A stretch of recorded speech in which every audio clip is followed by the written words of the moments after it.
All right, good afternoon, everybody. Thank you for joining us and welcome to the Public Safety and Administrative Subcommittee of the Appropriations Committee. For the record, Delegate Jazz Lewis, I have the honor of chairing this esteemed body. Today's hearing is going to be one of the busiest we've had this session. We have 5 different agencies coming before us, including a number of our state's constitutional officers who perform some of our key functions. First with us today will be a co-equal branch of the judiciary. Maryland's judiciary is represented by our chief justices of our state, who will hear on their budget needs and the efforts that they are making to perform their duties and ensure a just legal system. After our state's attorneys, we will turn to our attorney general, which I'm currently in a role he was before as the majority whip of the House, so we get to see him. Then we will turn to the Maryland's Comptroller's office to hear about the work her office is doing as the state's chief fiscal officer. Next, we'll turn to the newly renamed Alcohol, Tobacco, and Cannabis Commission, charged with regulating each of those things. And last but certainly not least, we'll be joined by the Department of State Police to discuss their budget needs, as well as some of the challenges that they are overcoming that we've talked about in this committee in the past. As always, I want to thank our Department of Legislative Service analysts for their painstaking work that they do to provide us the analysis and work with the agencies. And with that, we'll begin with Jacob with the judiciary's analysis. You can begin when you are ready. Thank you very much, Mr. Chair. Again, for the record, Jacob Polico from the Department of Legislative Services to present the judiciary's budget analysis. We'll see on page 1 of the analysis that the Jacob, sorry, one moment. Actually, I misspoke. We're going to have Department of State Police fourth, and then the Alcohol, Tobacco, and Cannabis Commission. My apologies. And just for the committee members' knowledge, after we finish all the briefings today, we're going to have a very brief voting session, okay? So just plan accordingly. Thank you. Thank you, Mr. Chair. Again, on page 1, we'll see that the fiscal 25 budget for the judiciary increases by $31.8 million, or 4.2%, to $788.5 million. General funds increased by $28 million, or 4.2%, compared to the fiscal 2024 working appropriation, largely due to the creation of new positions, salary increases for judges and other employees, and contractual services, including security contractors and software licensing.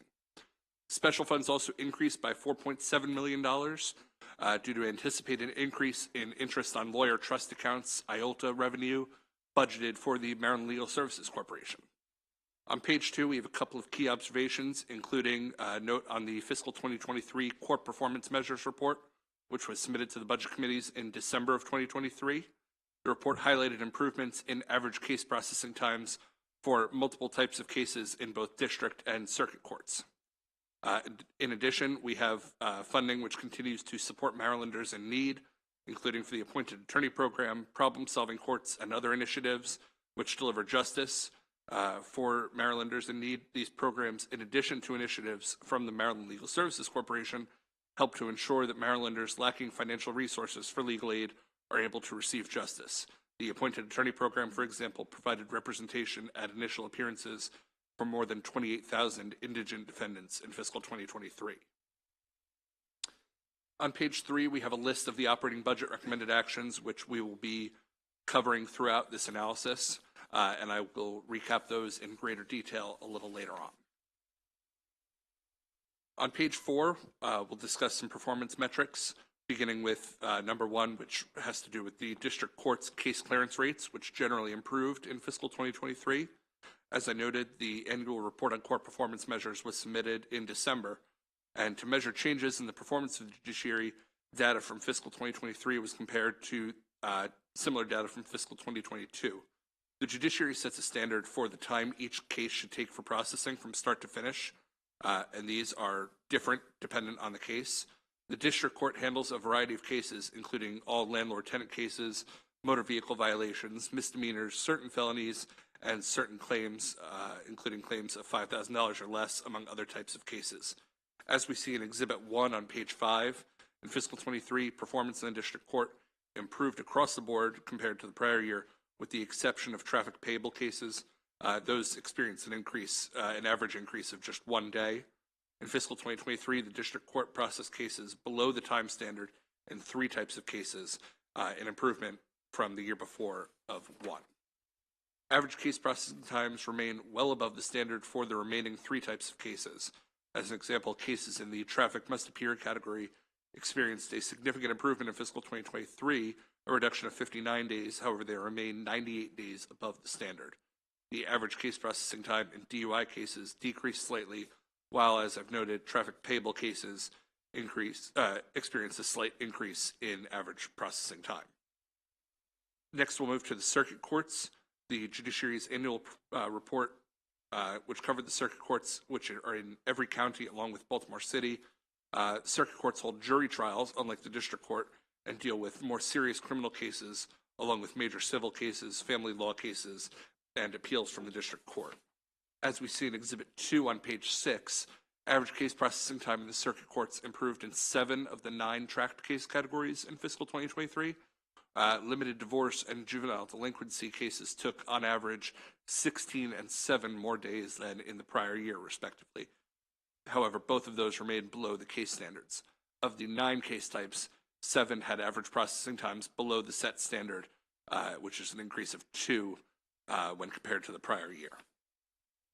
Cases involving a child in need of assistance, including shelter and termination of parental rights cases, remain above the time standard, with the child in need of assistance shelter cases processed at an average of 39 days, or 9 days above the standard, and termination of parental rights cases processed at an average of 223 days, 53 days above the standard. These 2 case types were similarly also above the standard in fiscal 2019. In fiscal 2019, the child in need of assistance with shelter cases were processed at an average of 39 days, and termination of parental rights cases averaged 232 days. The judiciary should work to determine how to bring these 2 very important types of cases in line with the standard that it has set, or examine if the circumstances which existed when the standard was set have changed to the point where the standard should be reevaluated. The judiciary should comment on specific issues which lead to extended case processing times for these 2 case types, and what actions can be taken to improve performance for these case types. In addition, the Department of Legislative Services recommends adoption of committee narrative, requesting the submission of a report on core performance measures for fiscal 2024. Next, on page 7, we'll see a discussion of the problem-solving courts, which the judiciary organizes throughout the state. These problem-solving courts provide justice and support for certain defendants in different categories. The judiciary maintains these courts, which are intended to deliver justice where defendants have certain circumstances which merit additional attention as part of a collaborative therapeutic system. These include adult drug court, mental health court, veterans treatment court, reentry court, truancy reduction court, family recovery court, juvenile drug court, and back on track court. And again, these are designed to provide both justice and resources in order to reduce recidivism. Each of these courts utilize partnerships with public and private entities to deliver positive outcomes for Marylanders in the justice system. As an example, mental health courts include specialized dockets established for defendants with mental illness, where the focus is on reducing recidivism by arranging a treatment plan developed by both court staff and mental health professionals. The judiciary has created problem-solving courts in 23 of the 24 jurisdictions in the state and monitors outcomes from these courts and evaluates the potential for additional courts of the existing types as well as potential new types of problem-solving courts. Appendix 3 of this analysis provides information on the availability of problem-solving courts by jurisdiction. The fiscal 25 allowance includes funding for 2 additional problem-solving courts, a truancy reductions court in Frederick County, and a family recovery court in Washington County.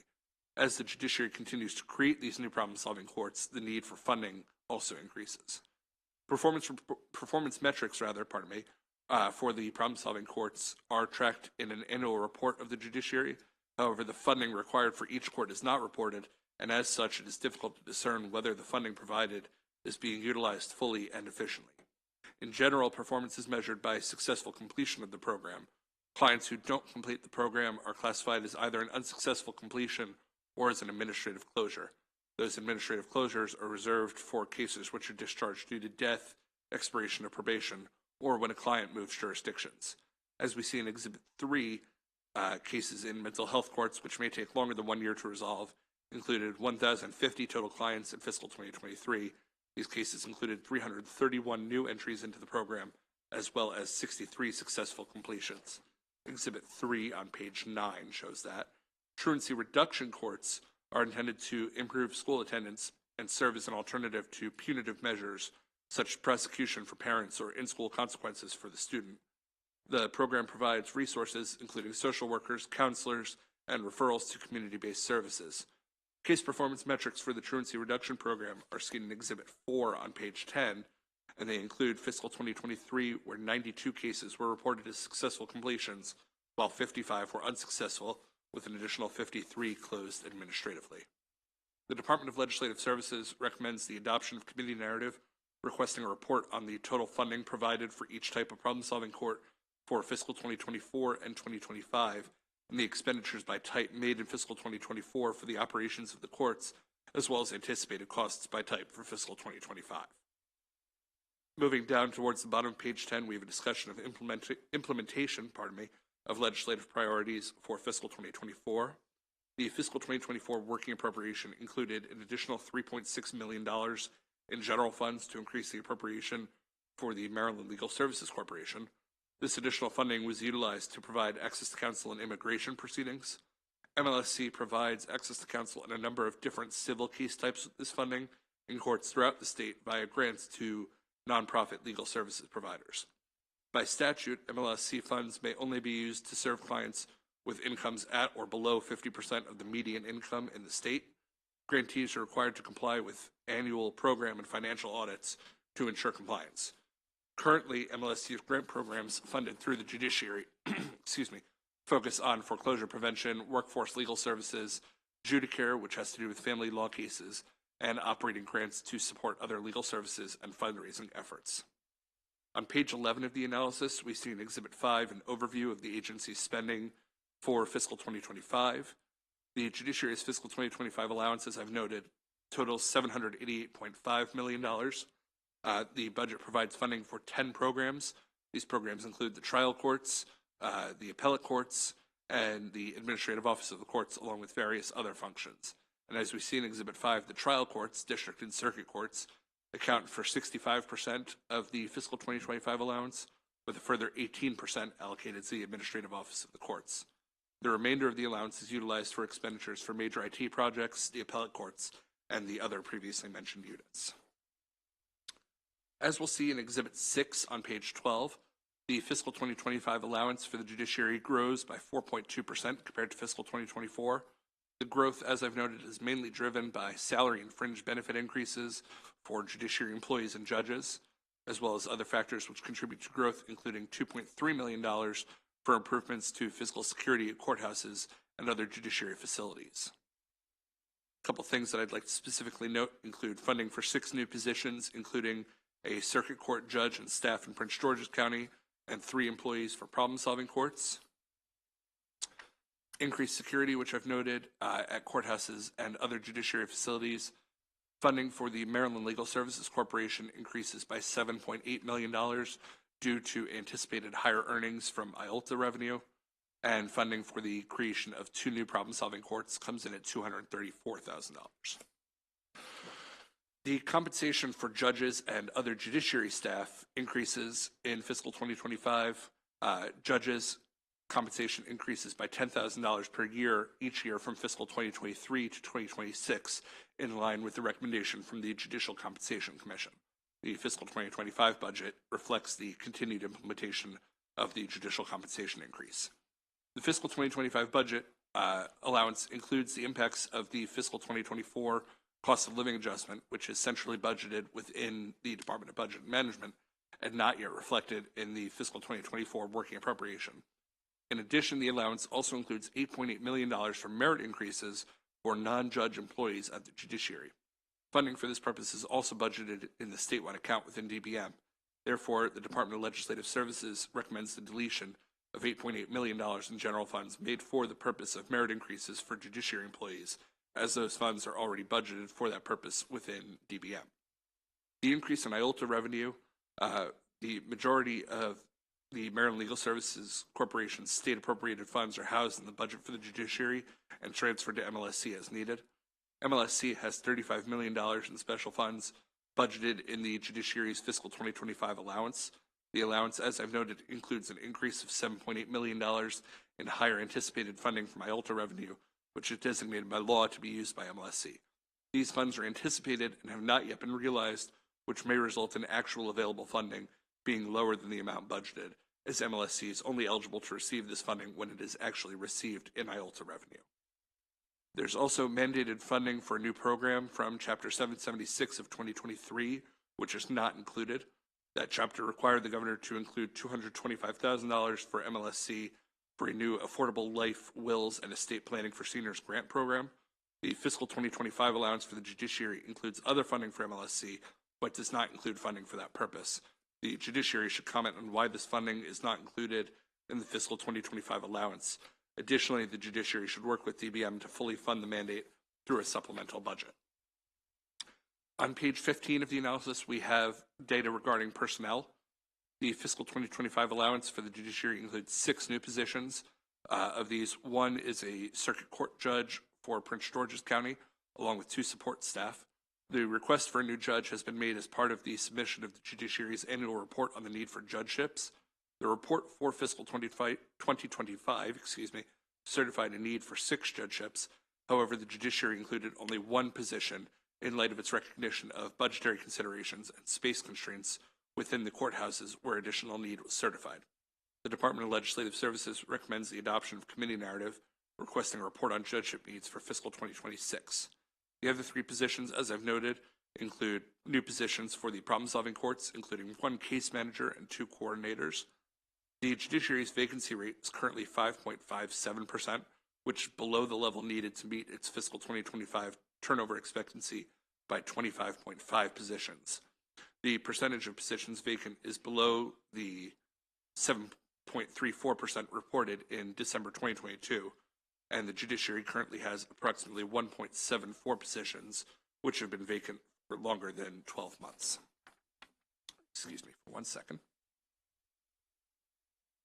Pardon me. On page 16, we'll note that the Appointed Attorney Program continues to provide representation. The Appointed Attorney Program, which was created by the General Assembly in 2014 to ensure state compliance with the decision issued by the Supreme Court of Maryland in DeWolf v. Richmond, supplies attorneys to represent indigent defendants at initial appearances before district court commissioners. These attorneys are private attorneys who are compensated by the state.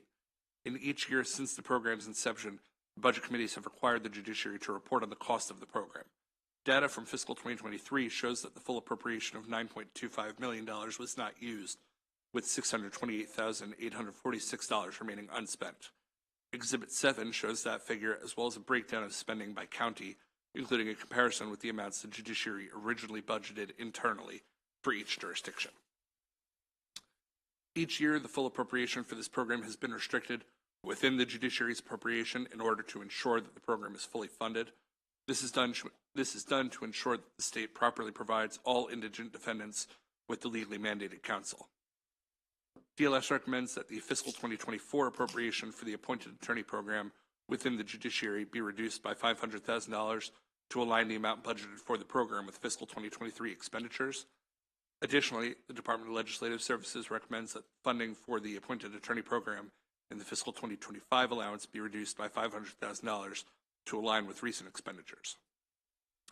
DLS also recommends the adoption of budget bill language restricting $8.75 million of general funds to be used for the implementation of the Appointed Attorney Program in accordance with DeWolf v. Richmond, and DLS recommends the adoption of committee narrative requesting a report on the costs and utilization of the Appointed Attorney Program, including the results of initial appearances before district court commissioners when attorneys were appointed to represent indigent defendants as part of the program. At the bottom of page 17, we'll see the progress has continued on major IT projects. The judiciary submitted its annual report on major IT projects in December of 2023, and the report provides information on all major IT projects which are in various stages of development, from planning to nearing completion. Exhibit 8 on page 18 provides information included in the report on planned spending by project through fiscal 2028, and the total spending on MITDPs in fiscal 2025 is expected to be approximately $19.7 million. DLS recommends the adoption of committee narrative requesting a report on the judiciary's major IT development projects, including the anticipated costs of these projects through fiscal 2029. The judiciary's MITDPs are funded by the Circuit Court Real Property Records Improvement Fund, more commonly known as the Land Records Improvement Fund, or the LRIF. The LRIF statutorily receives revenues from surcharge and copying fees, and the expenditures it funds, in addition to the judiciary's IT projects, include expenses for circuit court offices, e-filing operations and maintenance, the MD Land Rec system, and the electronic land records online imagery operations and maintenance. Major IT development project spending is higher in fiscal 2024 and fiscal 2025 compared to recent years, and is projected to remain at a high level through at least fiscal 2028. Additionally, MITDP spending was forecasted in the fiscal 2022 report to be $17.7 million in fiscal 2023, and the actual figure reported was $10.5 million. Even with increases in major IT development project spending and circuit court expenditures, the balance in the LRIF at the conclusion of fiscal 2028 is projected to be above $35 million. In recent years, the judiciary has forecasted a structural shortfall in the fund. Chapter 719 of 2021, 522 of 2022, and 762 of 2023 authorized the judiciary to transfer up to $12 million in general funds to the LRIF in fiscal 2021 through 2023. As shown in Exhibit 9 on page 20, the full amount authorized was transferred in fiscal 2021 and 2022, while $5.6 million was transferred in 2023. Additionally, data from fiscal 2021 and 2022 shows that the transfers of $12 million in general funds were not needed in order to avert a structural shortfall, and that the LRIF would not have been depleted before fiscal 2028 had the funds been reverted to the general fund rather than being transferred to the LRIF. DLS recommends the adoption of committee narrative requesting a report on the revenues and expenditures of the LRIF, including details on expenditures for circuit court offices. On page 21, we have the full list of operating budget recommended actions. The first is a recommendation to reduce $5.6 million in general funds made for the purposes of operating expenses, with the Chief Justice authorized to allocate the reduction across programs. This action reduces the fiscal 2025 general fund appropriation for operating expenses to more closely align with actual spending. The second is the previously mentioned reduction of $8.8 million in general funds made for the purpose of employee merit increases, which were similarly budgeted in the Department of Budget and Management.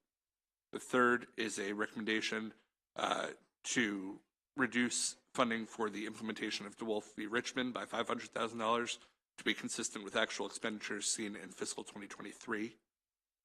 There's the fourth recommendation, which is to restrict $8.75 million for the implementation of DeWolf v. Richmond. Recommendation number 5 is the Appointed Attorney Program Costs and Utilization Report. The 6th is committee narrative for the Annual Court Performance Measures Report. The 7th is committee narrative for the Problem Solving Courts Performance and Funding. Recommendation number 8 is committee narrative for the Major IT Development Project Status Report. The 9th recommendation is for committee narrative regarding the Land Records Improvement Fund Balance Report.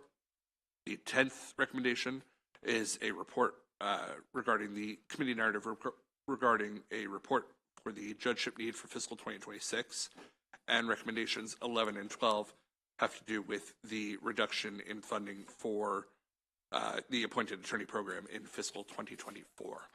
With that, Mr. Chair, thank you, and I'm happy to take any questions regarding the analysis and recommendations. Thank you very much, Jacob. Colleagues, any questions for DLS? Thank you. With that, Chief Judge Fader and your team can approach the bench. I just want to say at the outset that we all, I think, share with you guys in the shameful slaying of Judge Wilkinson, and we know that in this budget, there's proposed increases for security for for our judges in the entire court system, and you shouldn't have to do that. So I just wanted the record for those who are watching to say that, a core inherently governmental function is our justice system. And you all shouldn't be in fear of safety either at home or at the workplace, the same way none of us should. So I appreciate you guys' service, and you can begin when you are ready. Thank you, Chair Lewis, Vice Chair Ivey, members of the subcommittee, and thank you for the comment with respect to Judge Wilkinson. It's something that has hit every member of the judiciary, and I know every member of the state government, and we appreciate those remarks. Thank you. Thank you as well, Mr. Polikov, for your always thorough analysis. We do appreciate that and very much appreciate the subcommittee's attention to this issue. With that said, we have provided, well, I'll say I'm joined here today by Chief Judge John Morrissey of the District Court of Maryland, our State Court Administrator, Judy Roop, and Lorenzo Bellamy, who is here representing MLSC with respect to the last item that was included in the items with respect to the money that the governor was required to put into our budget with respect to that MLSC grant. We did respond in writing, and I'll just hit the highlights, which are the we concurred in most of the recommended actions, and I'll just discuss the three in which we did not have a straightforward full concurrence. One is with respect to recommendation one, providing the reduction in general funds. And I'll say that we do accept that with the note that we are currently discussing whether funding for the continuation of the home detention monitoring program may require an adjustment to that, but otherwise accept that recommendation.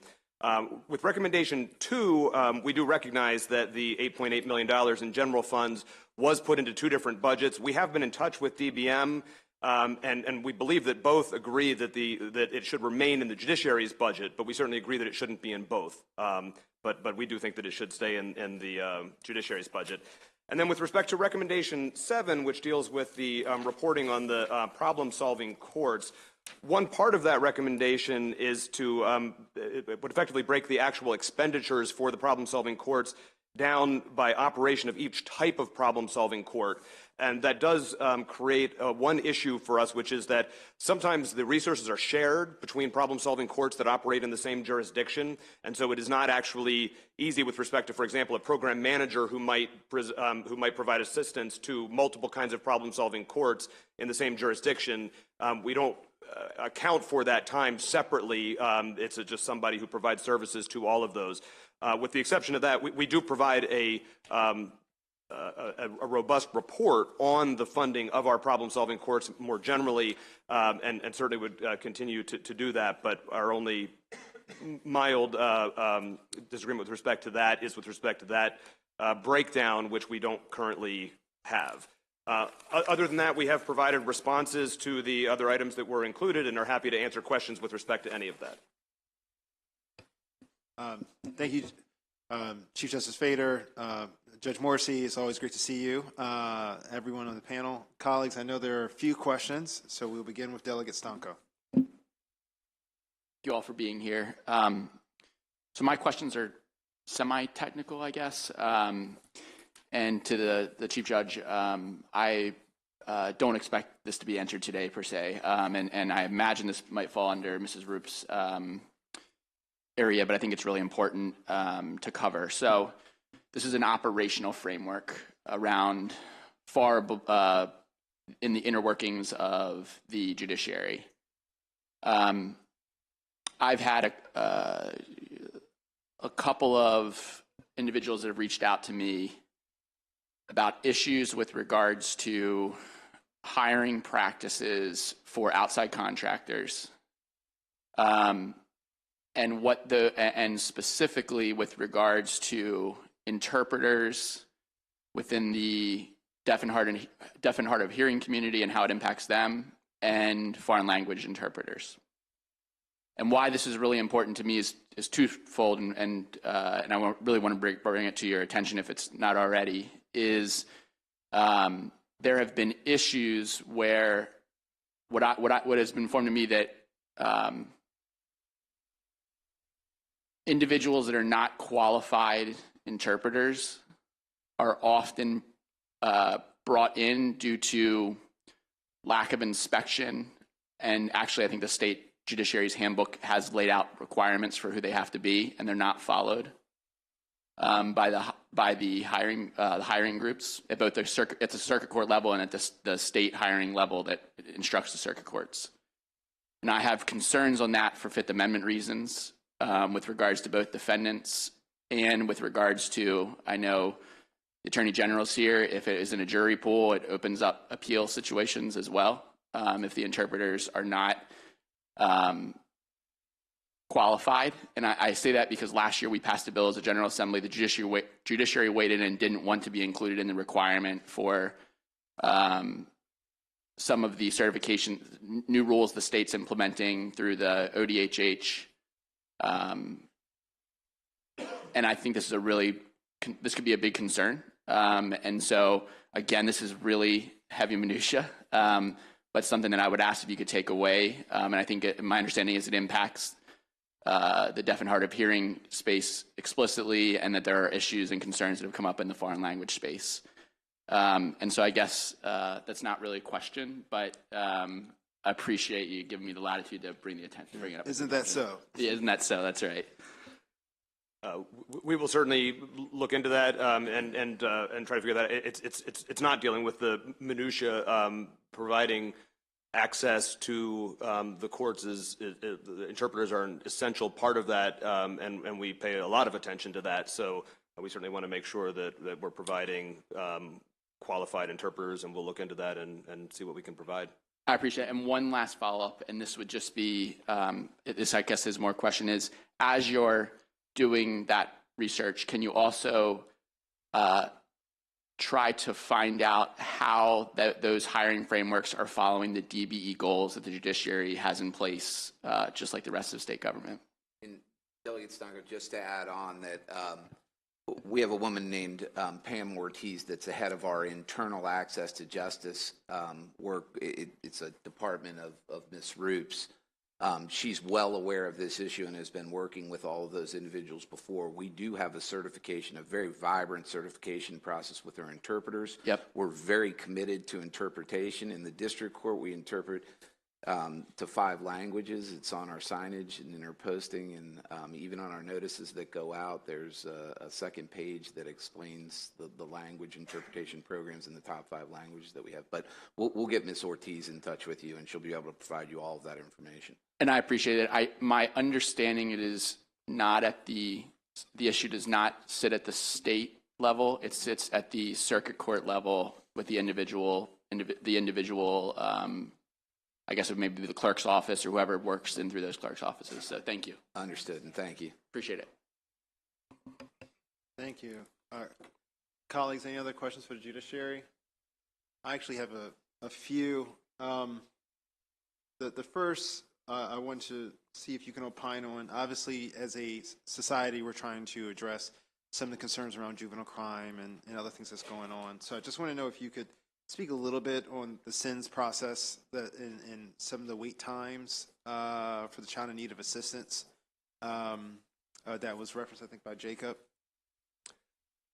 On the child in need of assistance, the Senate cases? Yeah, Senate cases, sorry. Okay, and those are civil cases that are addressing issues of children who are alleged to be, by reason of abuse or neglect, in need of state assistance. So the comment was addressed with respect to both the Senate program and termination of parental rights cases, and those are issues that we are certainly working to try to further reduce the time that they take. I will say that those are cases where the timeframes that are set for resolution of those are, I'll say, appropriately aggressive, meaning they are aggressive. They're very aggressive for what needs to be done in those cases. Because of the interest in those cases, it's very appropriate to set very aggressive timeframes for those. Issues come up sometimes in those cases where all parties, frankly, agree that that something needs to happen that can't happen within those timeframes. A report that needs to come from a doctor or different things arise where the needs of due process and of fairness require some moderate delay, and that's just endemic to the kind of cases that those are. Termination of parental rights, obviously, the name tells you everything you need to know about what that is, and Senate cases deal with parents losing custody either temporarily or permanently, and the best interest of the child standard is what guides every determination in a Senate case, making sure that the best interest of the child is respected, and sometimes there is delay that's associated with needing to make sure that happens. And so we are definitely committed to trying to meet those timeframes, and we'll assess the program to see if there are ways where that can better be achieved. But I think part of that comes from the fact that we have set very appropriately, aggressive timeframes in those cases. Yeah, well, we look forward to working with you guys on that. I had another question. This was really just an informative one. I want to understand how it works on the appointed attorney program. I know it's for the district court. Yes. So when I was looking at the per jurisdiction breakdown, it seemed like, particularly for Charles County, for Prince George County, for Montgomery County, it was lower on how much was expended. But I guess I'm trying to understand how does that work. Does that mean that demand was less, or can you just explain both Sure. the program and how that works for those of us who's not behind the veil, so it doesn't seem like the Washington suburbs are getting some type of support? Not at all, Chairman, and it's a very good question. It's kind of a legacy from when the program initially started in 2014. There was $10 million that was appropriated, and everyone was concerned that that wouldn't be enough. It wasn't always determined that the judiciary would run this program. It may have been in the public defender's office, and they had given a much higher estimate of what they thought it would take. Then it was just decided that it was going to be $10 million, and there was great concern. And the money, any overage was to be paid by the counties. So the counties were very concerned as to how we were allocating that. But because we are a statewide program, these are just estimates, and it's a statewide program, so I have the ability to do it all. These were just raw estimates that we put out there. We've been consistently, as Mr. Polikoff noted, coming in under the allocated amount, and there's a number of reasons for that. One is a general reduction in arrests that are coming in that have come down since changes that the legislature made in 2013 and 2014 with respect to the use of citations in lieu of arrest. And the first year was you could use these in lieu of arrest. The second year was you have to use citations, so there'd no longer be an arrest being brought to the commissioners. And the other is that one of the silver linings, if you can say that, of COVID was that we really pivoted to remote in a lot of the things that we were doing during that period. And one of the use cases that we found most advantageous was allowing the appointed attorneys to Zoom into the hearings. That accomplished a number of reductions in costs, not having them have to travel, particularly, some of the shifts are from midnight to 8 a.m. But also in our smaller jurisdictions where typically we would have individuals on call, because there might not be an arrest in Somerset County with a population of 40,000 people overnight, but we would have, in case there was, we would have people on standby and we would pay them for 2 hours. With the use of technology, we can have one attorney on a shift for 8 hours that covers 4 or 5 counties. That's also why some of the counties will have 0, even though we know they're going to have expenditures. I hope that explains it, and that's why we were comfortable with the recommendation to remove that from the funding also. All right, so hopefully I'm understanding you correctly then. So that also means where, let's say, the expenditures are underneath the estimate, it's not a circumstance where there was demand that was unmet. Not at all. All right, Not at all. And we program that. We even have emergency people on standby in the event that someone calls out sick. They're kind of people that have indicated us that they're willing to go on short notice, and that we staff to what is needed in every jurisdiction. We've never had a problem with that. All right, that's great to hear. Yeah. The last question, I know we're working on it together. We've been on a number of calls, is in the home detention monitoring, program and getting them to a sustainable place. I just wanted to see if you wanted to comment at all on kind of like, anything we anticipate moving forward towards a sustainable process. We are pleased to have been able to work with the General Assembly to get that moving. We look forward to getting that moving as soon as possible with our current understanding. And we also look forward to hopefully the establishment of a work group that was supposed to be created by the law in 2021 that didn't take form, but that can look at having a sustainable program going forward. It's an important program and one that we're glad to be involved in, now looking to be able to move forward with it on a more permanent basis, and hope to be able to participate in that work group I think the original draft doesn't have us in there, but we are hoping to be able to participate that in order to help see this go forward. We're all looking forward to that. Any further questions for our judges? Seeing none, thank you guys so much. Thank you, members of the Thank you. committee. That's right. So we do have some public testimony. I guess it's oral. Michelle Siri? Actually, Mr. Chairman, I was here for. On behalf of, okay. If you still plan to testify on behalf of, My testimony is very short.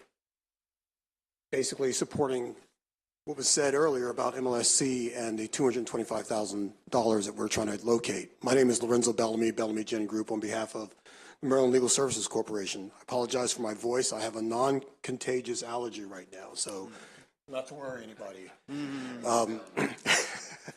So the $225,000 was mandated in the FY25 budget, but we in FY23 to be in the FY25 budget. We have not seen that money. We've been talking to Mr. Polikoff and DBM and the judiciary. They don't see it in their budget. DBM says it's there. We don't know where it is. I don't know, somebody may not be doing the math correctly. We're not sure, but we are in conversations with Mr. Polikoff and DBM to try to get to the bottom of this. Okay. So this is necessary money for the Affordable Life, Wills, and Estate Planning for Seniors Grant Program. yeah, no, it's a crucial program. You and I, let's stay in contact too. Okay. Thank you. Thank you. All right, have a great one. I'll be back. All right, so I think we're going to move next to the Office of Attorney General. We're going to begin with Jacob's analysis, and then we'll bring on our AG and his team. You can begin when you're ready, Jacob. Thank you again, Mr. Chair. I remain Jacob Polikoff for the Department of Legislative Services for the budget analysis for the Office of the Attorney General. The Attorney General acts as legal counsel to the Governor, the General Assembly, the Judiciary, and all departments, boards, and commissions, with the exception of the Maryland Commission on Civil Rights, the Public Service Commission, and the State Ethics Commission. The office is currently supported by a total of 15 divisions. We'll see on page 1 that the fiscal 2025 budget decreases by $11.5 million, or 14.8%, to $66.1 million. On page 2, we note that the implementation of legislative priorities is ongoing from fiscal 2024. The fiscal 2024 budget included $548,900 in additional funds for the Office of the Attorney General, contingent on the enactment of Senate Bill 290 or House Bill 857. Senate Bill 290 was ultimately enacted into law as Chapter 632. This act granted prosecutorial authority to the Office of the Attorney General's Independent Investigations Division.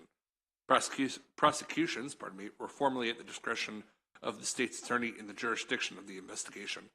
The increase in workload for OHE created by this act necessitated the additional funding included in the legislative appropriation, and the Board of Public Works authorized the creation of 4 positions within OHE. Further discussion of the IAD is found in Key Observation 1, which we'll discuss in a moment. On page 3, we have Exhibit 1, which shows the fiscal 2025 allowance for the Office of the Attorney General totals $66.1 million. The Legal Counsel and Advice Program occupies 23% of the total budget, and that's followed by the Consumer Protection Division at 21%, and the Medicaid Fraud Control Unit at 11%. There is a contingent reduction in the Office of the Attorney General's budget this year.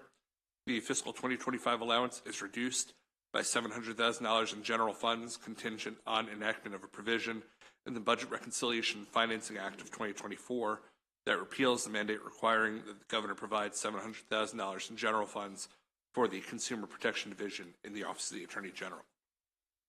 On page 4, we have Exhibit 2, which shows the proposed budget change for fiscal 2025. As I've noted, the fiscal 2025 allowance decreases by $11.5 million, or 14.8%. The removal of funding for the Maryland Legal Services Corporation, the MLSC Access to Counsel and Evictions Program, and the omission of a mandated appropriation for the A Special Fund decreases the budget by $14 million. Other significant changes include $4.7 million in additional funding for salary increases, including the fiscal 2024 COLA and increments, as well as increased rent expenses for the agency's office in Baltimore City. The Access to Counsel and Eviction Special Fund Chapter 40 of 2022 requires that the governor include $14 million in special funds from the unclaimed property fund in the budget each year for the Access to Counsel and Eviction Special Fund, which is utilized by MLSC to operate the ACE program. In fiscal 2024, that funding was included in OAG's legislative appropriation. The mandated funding is not present in the fiscal 2025 allowance for OAG or any other agency. Therefore, OAG should work with the Department of Budget and Management to fully fund the mandate through a supplemental budget. Bottom of page 5, we have data regarding personnel for the Office of the Attorney General. This data includes a current vacancy rate of 15.64%, along with a budgeted vacancy rate of 7.49%, currently placing the office at 30 vacancies above the budgeted turnover rate. The Board of Public Works authorized the creation of 8 positions for the office in fiscal 2024, which are reflected as existing positions in this analysis. These positions included 4 Assistant Attorneys General and 4 administrative positions. 4 of the positions were contractual conversions, while the remaining positions were supported with funding added to OAG's fiscal 2024 budget by the General Assembly. Fiscal 2025 allowance adds 11 new positions, including 3 management associates and 8 administrative positions. Of these positions, 9 are in the Securities Division, while the remainder are within the Consumer Protection Division. The new positions result in an additional $567,000 in the fiscal 2025 allowance, with other funds being made available due to contractual positions being converted to regular positions. OAG's vacancy rate is currently more than double the budgeted turnover rate. Additionally, the 11 new positions are duplicative of existing vacant positions. Funding is included in the fiscal 2025 allowance for the reclassification of vacant positions to allow for hiring at a higher step for vacant positions. However, given that OAG's vacancy rate has been above the budgeted turnover rate for several years, it is prudent to increase the rate. Increasing the budgeted turnover rate from the 7.49% present in the allowance to 9.5% reduces the budget amount for OAG by $990,678. The Department of Legislative Services recommends that the budgeted turnover adjustment for OAG be reduced by $990,678 for existing regular positions in order to align the budgeted amount more closely with the agency's vacancy rate. On page 7, we note that the Independent Investigations Division has continued its work and has gained prosecutorial authority. Chapter 132 of 2021 established the division, which is tasked with investigating any police-involved death of a civilian in the state or any case involving a serious injury. Chapter 632 of 2023 expanded the IID's investigatory purview to include serious injuries regardless of whether a death was likely to occur. The division had previously been limited to investigating injuries where death was likely. The chapter also granted IID prosecutorial power in cases that it investigates, whereas prior to this change, prosecutorial authority was solely in the purview of the state's attorney. In fiscal 2023, the IID began work on 16 new investigations, in addition to continuing work on 12 pre-existing investigations. The annual report on the work of the IID was submitted to the budget committees, as requested in the Joint Chairman's report, indicated that the IID responded to 54 cases where investigations were possible in fiscal 2023. Further data regarding the IID's performance between fiscal 22 to 24 can be found in Exhibit 3. Reporting on the number of prosecutions and the results of these prosecutions will be helpful in evaluating the ability of the division to conduct its work with the positions that it has, and will also help with overall analysis of the unit. The IID, having gained prosecutorial authority at the start of fiscal 2024, has not yet been able to estimate how many cases may be prosecuted in fiscal 24. The Office of the Attorney General should work with the Department of Budget and Management to add metrics tracking prosecutions by the IID to its annual Managing for Results data submission, including total prosecutions and the results of prosecutions. On page 8, we note that the Medicaid Fraud Control Unit recoveries have decreased for a second consecutive year. The Medicaid Fraud Control Unit is a federally required unit within OAG, which investigates and prosecutes fraud involving the Medicaid system by providers and Medicaid administrators. The Medicaid Fraud Control Unit also investigates and prosecutes crimes involving the abuse and neglect of vulnerable adults, as well as crimes involving the ongoing opioid abuse epidemic. This unit is funded mostly with federal funds and prosecutes civil and criminal cases. And in fiscal 2023, the MFCU completed 115 total investigations and cases resulted in $2.5 million in fines, settlements, and overpayments. Data regarding cases and financial recoveries is found in Exhibit 4 on page 8. The MFCU recorded more than $30 million in fines, settlements, and overpayments in fiscal 2020 due to several large opioid cases, as we see in Exhibit 4. Many of these cases have since concluded, resulting in a decrease in funds recovered in the last several years. OAG anticipates that smaller cases that occur with greater frequency will continue to result in approximately $2.5 million per year in recoveries in fiscal 2024 and successive years.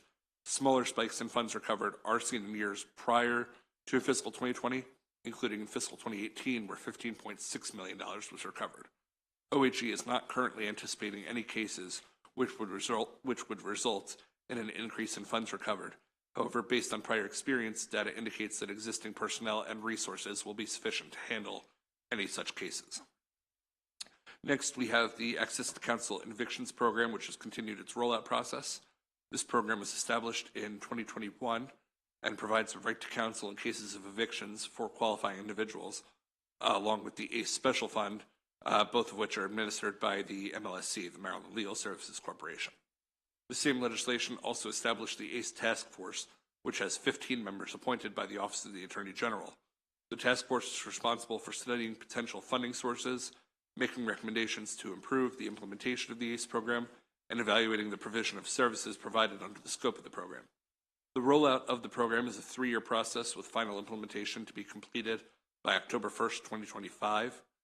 The rollout is occurring in multiple phases, with the current phase involving geographic expansion to counties which did not previously offer an Access to Counsel and Evictions program, as well as the implementation of a coordinated intake program, which will allow tenants to call a hotline to request counsel in an eviction proceeding, and then being directly referred to a provider serving their area with capacity to take on their case.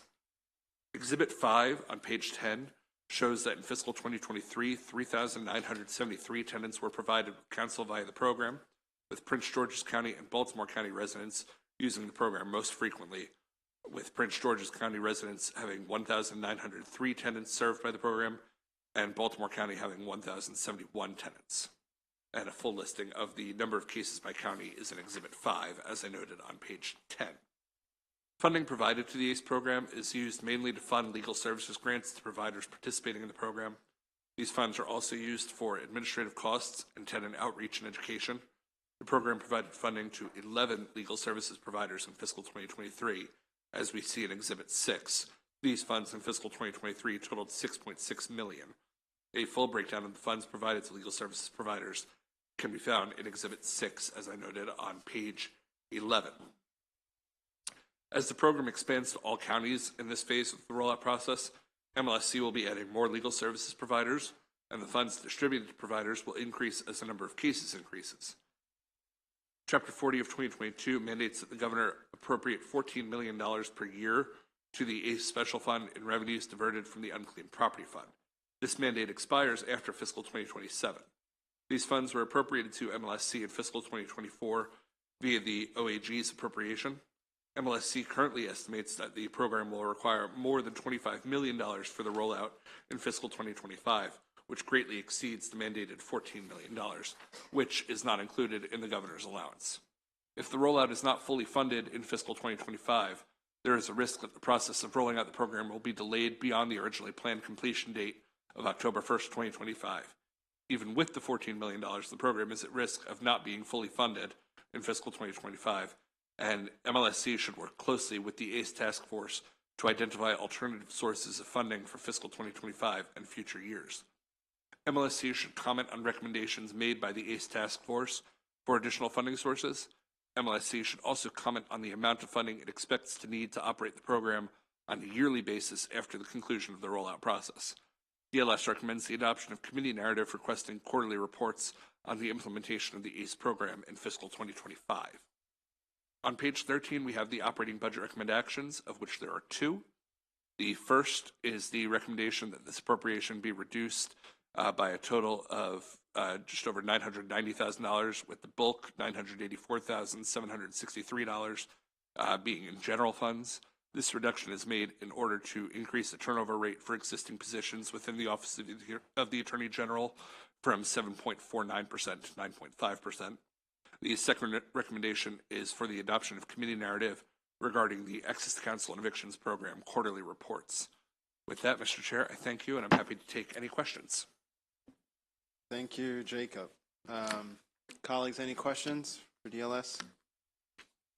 Seeing none, thank you so much for your analysis. Thank you.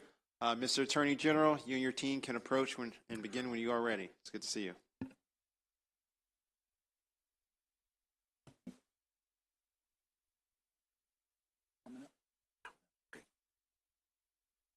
Thank you, Mr. Chairman and members of the committee. I'm joined today by the Chief Operating Officer of the Office of the Attorney General, Christian Barrera, who is the inaugural office holder or position holder. We created this position just in 2023. For the record, I am Anthony Brown, your Attorney General.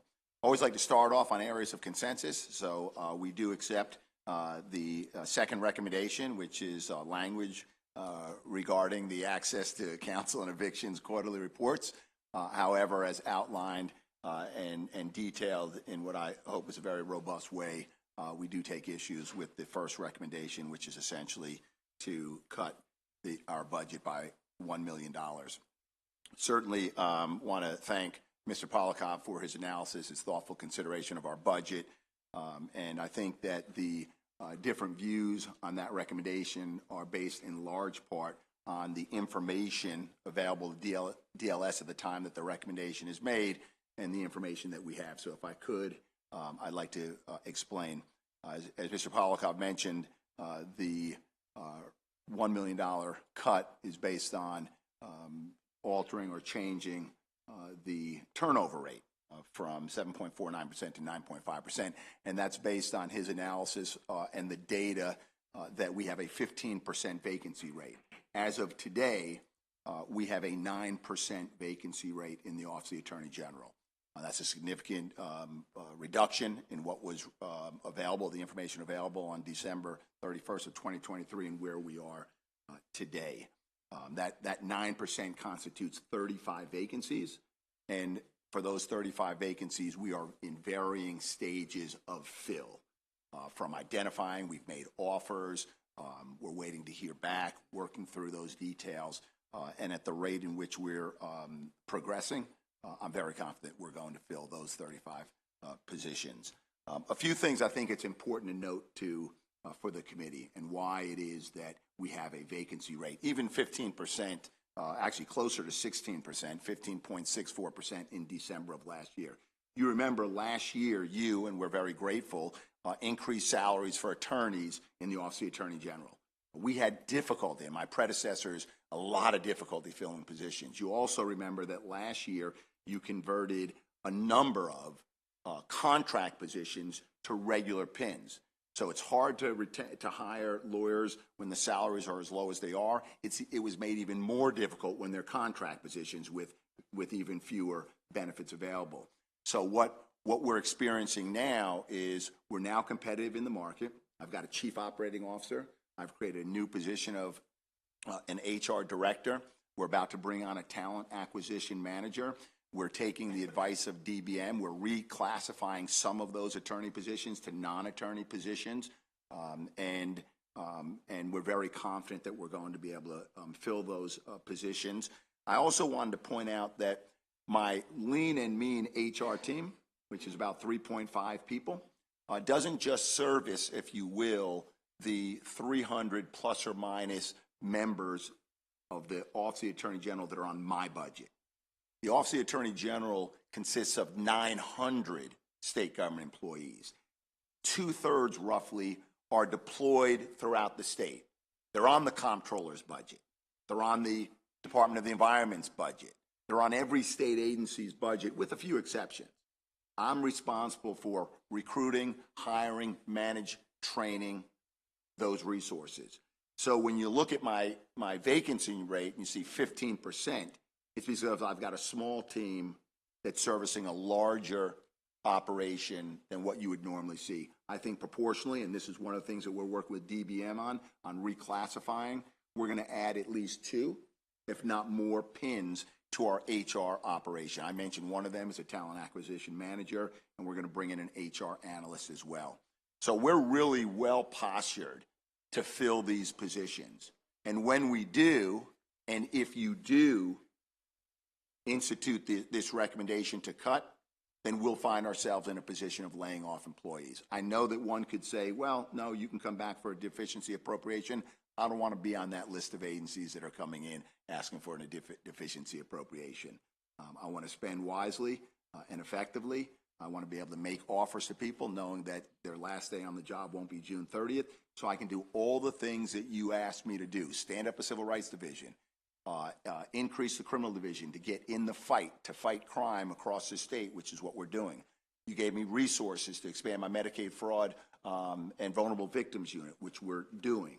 Our independent investigation division, our opioid fight. So there's a lot that you've asked us to do that we're willing to do, we're ready to do, and we ask you now not to hold us back in accomplishing that. Thank you, Mr. Chairman. Thank you, Attorney General Brown, and also appreciate you being kind and not mention the Maryland General Assembly as, making you guys foot the bill for our attorneys, which we do. That was very kind of you. Colleagues, do you all have any questions for the Attorney General? Mr. Vice Chair. And thank you for being here, sir. It's always a pleasure to have you in your office in front of us. Last year was a huge year, and you came and you asked for significant more authority within your office, specifically the Independent Investigations Division. It's been established now. Could you walk us through some of what's taken place over this last year? Sure. So this year, and you have received the annual report that we submitted to the General Assembly due on January 31st of this year. And in that report, you'll see that we completed from the inception roughly 45 investigations. And those investigations were sent to state's attorneys around the state in the jurisdictions where those incidents took place. And we're pleased with the thoroughness of those investigations. And I think in our partnership with the Maryland State Police, with local law enforcement, even our cooperation and coordination, I shouldn't say coordination, our cooperation, information sharing with state's attorneys, we've put in place the protocols to be able to exercise, when necessary, the new authority you gave us. As of October 1st, we now have the exclusive authority to make the decision whether or not to prosecute an officer in an officer-involved incident that results in the deaths or substantial bodily injury to a person. We've had, since October 1st, we've had close to 10. We've seen a slight uptick in cases. You'll know right in your backyard, almost literally in New Carrollton, we had a matter recently. So we are now in the middle of roughly 7 to 10 investigations with our newfound authority. And we will analyze the facts. We conduct our interviews. We do our forensics, our autopsies, the lab reports, and then we'll make decisions like every other prosecutor based on the facts and the law on what the disposition of that case should be. So we put in place, I think, really good protocols. As you probably know as well, we have a posting, a vacancy in the position of chief of the Independent Investigation Division. We've received a number of applications, very qualified, competent people. I do want to point out that Dana Mulhauser, who was the outgoing chief, did an extraordinary job, a difficult job in setting up that division as she did. So that's kind of where we are. And look, I know the question about metrics for this division. I'd like to be able to put forward a metrics that will have 0 prosecutions, right? That's the hope, but hope is not a strategy. So we'll certainly work with DBM. But in this line of work, it is near impossible to project what the number of prosecutions would be. I really appreciate you using that phrase of hope. I know a good friend of yours was former Congressman John Lewis. I had a great honor of talking to him once, and he told me that in his lifetime he'd like to hope and pray with his feet, which is apt in how you plan and strategize. It looked like Delegate McComas had a question. General Brown, I just have I heard what you said about that you have like 900 attorneys, and it's through your office that they're hired for all the different agencies that. My question to you is, those are a lot of different agencies that have different mandates, and so do those agencies sort of take part with you in your office with the hiring, or you just do it based on what you think they need? I was just kind of curious about that. Thank you for the question. Out of the 900 persons who are part of the Office of the Attorney General, a little more than 600 are attorneys, and out of those 600 attorneys, about 200 are in the central office, right, reporting in consumer protection, criminal, antitrust security, civil rights, the enforcement arms of the Office of the Attorney General.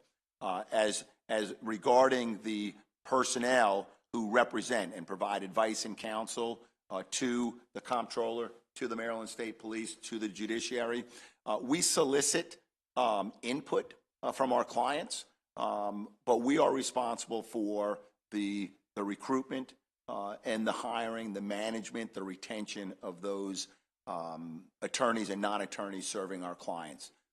We know our clients well, so some clients, their desire to provide input is zero. They're like, look, we've got a great working relationship. You know us, we know you. We've got a vacancy, fill it. We have some clients who have asked us, hey, can we participate in the interview process? And I'm going to be candid. Sometimes we say yes and sometimes we say no. Because at the end of the day, what I tell my clients and what I tell my attorneys is I don't work for the governor, right? I got elected by the people of Maryland. You don't work for the Maryland State Police or the comptroller. You work for me. Together, we work for the people, and we have the privilege of representing extraordinary clients like the Maryland State Police and the comptroller's office. So it's my responsibility to make sure that they get the best legal advice or counsel and representation. I welcome their input, and it's a client-by-client basis in terms of the degree or the extent that they're involved in the hiring process. No worries. Thank you for your question. So I had a kind of a random question. Across state government, the governor has set up this AI subcabinet. I was just wondering, are you guys utilizing AI already? Are you thinking about it? I know that my friends who are attorneys are all nervous their jobs are going to be taken by AI. I don't think that's true. But in all seriousness, I'm just wondering, are you guys utilizing this technology in any way? No, Mr. Chairman, on that list of 10 professions or vocations that will be most impacted by AI, the legal profession is on that list, but it doesn't mean the elimination of jobs. It really, I think what it means is it's going to help really enhance the quality of the service that we perform. So what we're doing, we've convened an internal work group, and there are a number of things that we are doing. We're looking at establishing protocols, right? You've all heard about the infamous case where a lawyer, I think it was in New York, filed a legal brief, used AI to cite cases, and not only were the cases wrong, they actually didn't exist. That attorney was appropriately fined. So we don't want to get into that. So what are the protocols that, where we use AI, acknowledging where we use it, and so we want to establish protocols. We're looking at what off-the-shelf products currently exist because there are many law firms that have already adopted AI in their practice. And then we're also looking at potential vendors who would do a much more tailored or customized platform for the Office of the Attorney General. So the answer is yes, we're looking into it. We're on the early stages of that. Thank you so much. Any further questions for the Attorney General and team? Seeing none, we appreciate your service. Thank you, Mr. Chairman and members of the committee. All right, so next we are moving to the budget for our comptroller. We're going to start with DLS&A. Oh, I'm sorry, before we do that, we actually have one witness, Lorenzo Bellamy, on behalf of the Maryland Legal Services Corp. Testify, and then we'll switch to the comptroller's office. Thank you for not forgetting me. Good afternoon, Mr. Chairman, Vice Chair, members of the committee, Lorenzo Bellamy, Bellamy Gin Group, on behalf of Maryland Legal Services Corporation. First, I'd like to thank the Attorney General for his testimony and comments about legal services, and also to Mr. Polikoff for describing the needs and description of Legal Services Corporation as it relates to the access to counsel in evictions program. To respond to some of the questions related to the ACE program, The ACE Task Force, of which MLSC is a member, issued a 60-page report on the Access to Counsel and Evictions Task Force in January of 24. The report contained findings regarding the implementation, funding, and progress of the ACE program, as well as recommendations to MLSC, the judiciary, the legislature, and other stakeholders. The task force recommended that the governor and or the General Assembly provide $6 million in funding in addition to the mandated funding for FY25 in order to achieve expansion and full implementation of the ACE program by 2025. The governor's budget for FY25 did not include the funds mandated in statute. We hope and expect to see this rectified in a supplemental budget. Currently, MLSC is expected to receive $14 million from the Abandoned Property Fund for FY25. We hope that the sunset provision, which goes into effect in 2027, will be lifted. This is one of the areas that we hope we can see additional funds remain in place in the future years. MLSC will need about $25 million in future years for the ACE program. We are seeking additional funds. In addition to the removal of the sunset provision, we're also looking at additional legislation.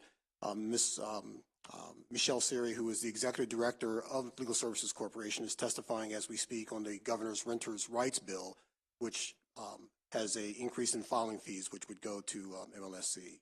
So those are one of the, that is one bill that we're working on to try to close the gap in the funding. We accept the recommendation. I don't know if Mr. Polikoff had mentioned this, but we do accept the recommendations of quarterly reports. I'm more than happy to provide that to the General Assembly. Thank you, Mr. Chairman and members of the committee. Thank you, Lorenzo. We would never forget you. Any questions? Seeing none, thank you so much. Thank you. All right, now we're going to bring up Samantha to do the DLS analysis of the comptroller's budget, and then we will welcome a former member of not just this body in the House, but Appropriations Committee in particular, our comptroller.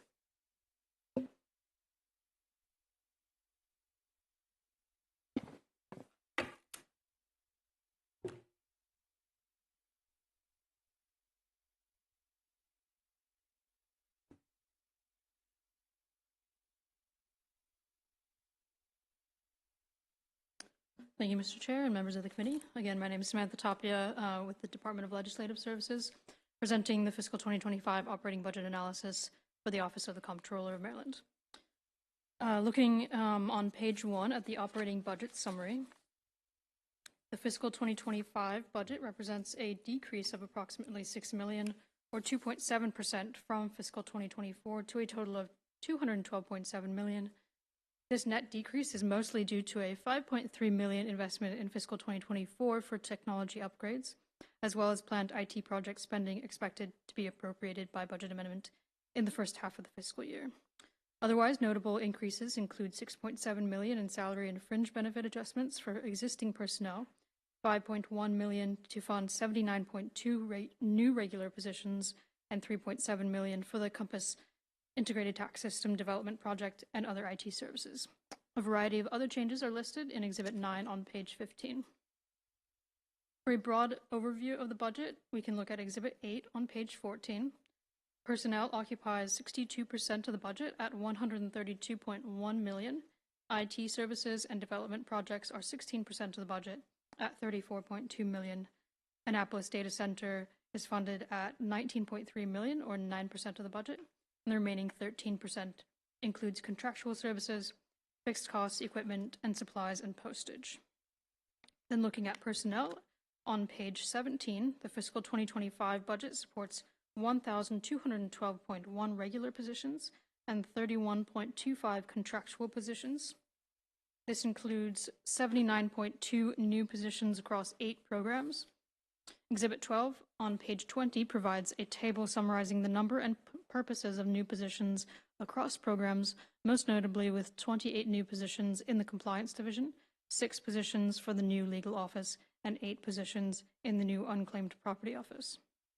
Next, looking at vacancies, in Exhibit 10 on page 18, the vacancy rate increased temporarily at the start of fiscal 2024 as new positions were being filled, but ultimately there was an improvement in the vacancy rate from 10% last January to 6.9% this January 2024. We've asked the comptroller to comment on the overall positive trend but also on any impacts of a previously higher vacancy rate and on vacancies in the Field Enforcement Bureau and executive direction programs. Lastly, in personnel, a technical budget issue. We noted that increases in healthcare costs do not appear to be bundled into regular salary and benefit increases, as it was understood would be done for all agencies, which suggested the healthcare costs were double budgeted. And we have consulted DBM and confirmed that that was the case. And so we've recommended a corresponding decrease in funding there. Now that I've covered major budget changes, I can summarize performance measures from page 4 to 13. We've provided a brief historical summary of several performance measures, including email and telephone communications, delinquent taxes and methods of collection, and auditing of business tax accounts. The effects of the COVID-19 pandemic, as well as the beginning of recovery, can be seen in all measures. And for each measure, the analysis discussion includes additional explanatory notes provided by the comptroller. However, it was noted last year that use of the fiscal year basis for reporting performance measures may result in distortions in trends from year to year when volume of activity corresponds to the tax or calendar year. For example, Exhibit 2 on page 6 shows the impact of the extended tax filing due date in the first year of the pandemic, 2020, on the distribution of tax filings over that year. This resulted in a larger increase in filings from fiscal year 2020 to 2021, as well as a decrease in the percentage of filings processed within the target time period. The comptroller has noted that some other measures may also be better examined on the calendar or tax year, but fiscal year data remains valuable to reflect possible impacts of fiscal year budget changes. We've asked the comptroller to comment on the significance of these differences and have recommended that the comptroller submit managing for results data on both the calendar and fiscal year schedule in next year's submission. Then jumping to performance measures, from performance measures out to issues on page 21. The analysis includes brief discussions of 2 issues the committees were interested in last year and on which report requests were included in the Joint Chairman's report. The requested reports were on fines, penalties, and interest rates charged by the comptroller, and on the impact of Chapter 648 of 2022 on the collection of unclaimed property, and both of these issues entail unsettled policy questions. Finally, it's worth highlighting the appendices on appendices 3 to 5, starting on page 28 for updates on major IT development projects. One highlight is that fiscal 2024 and 2025 represent crucial foundational years for planning of the development and transition of all state agency accounting systems to a modernized and statewide integrated platform called the Financial Management Information System. This is a project and process estimated to extend beyond fiscal 2028. Chapter 23 of 2023 mandates a report from the comptroller every 6 months on the progress of this project through January 2027. One way to keep track of that.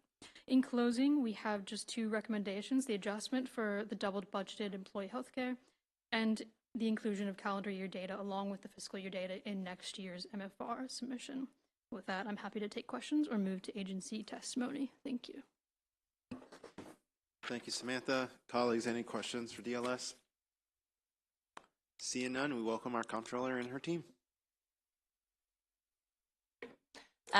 Good afternoon, everybody. It's great to be here. It's always good to be back in front of the Appropriations Committee. Mr. Chair, Mr. Vice Chair, members of the subcommittee, I have responded to DLS's comments in my written testimony, which I'm not going to read. And I want to thank Samantha Tapia, thank the analyst for working with us and DBM to clarify that we were double budgeted. We had several conversations over the last week, so just really appreciate your patience and working with us and DBM so we concur with her response. But I have to take this moment to talk a little bit about the work that we're doing in response to some of the things that Ms. Tapia brought up. And so, last year I started, it remains true today, that we are dedicated to being a responsible partner in government with all of you and with the General Assembly. And as partners, I am confident that together we can ensure that my agency provides world-class services to your constituents, our shared constituents, implements your legislation fully and faithfully, and helps accomplish our shared goals for the state. That is our goal. So this afternoon, I just want to update you on a couple of our agency priorities. So you should have a folder on your desk that has our sheet that is our vision statement, our new adopted vision statement, as well as our core priorities for our agency, and examples of the work that we're doing under each of those core priorities. So we did adopt 3 new core priorities, and the first one that you'll see is really about making government work better. And so I want to talk a little bit about that, which gets to some of Ms. Tapia's comments. So first, it's really about building a team.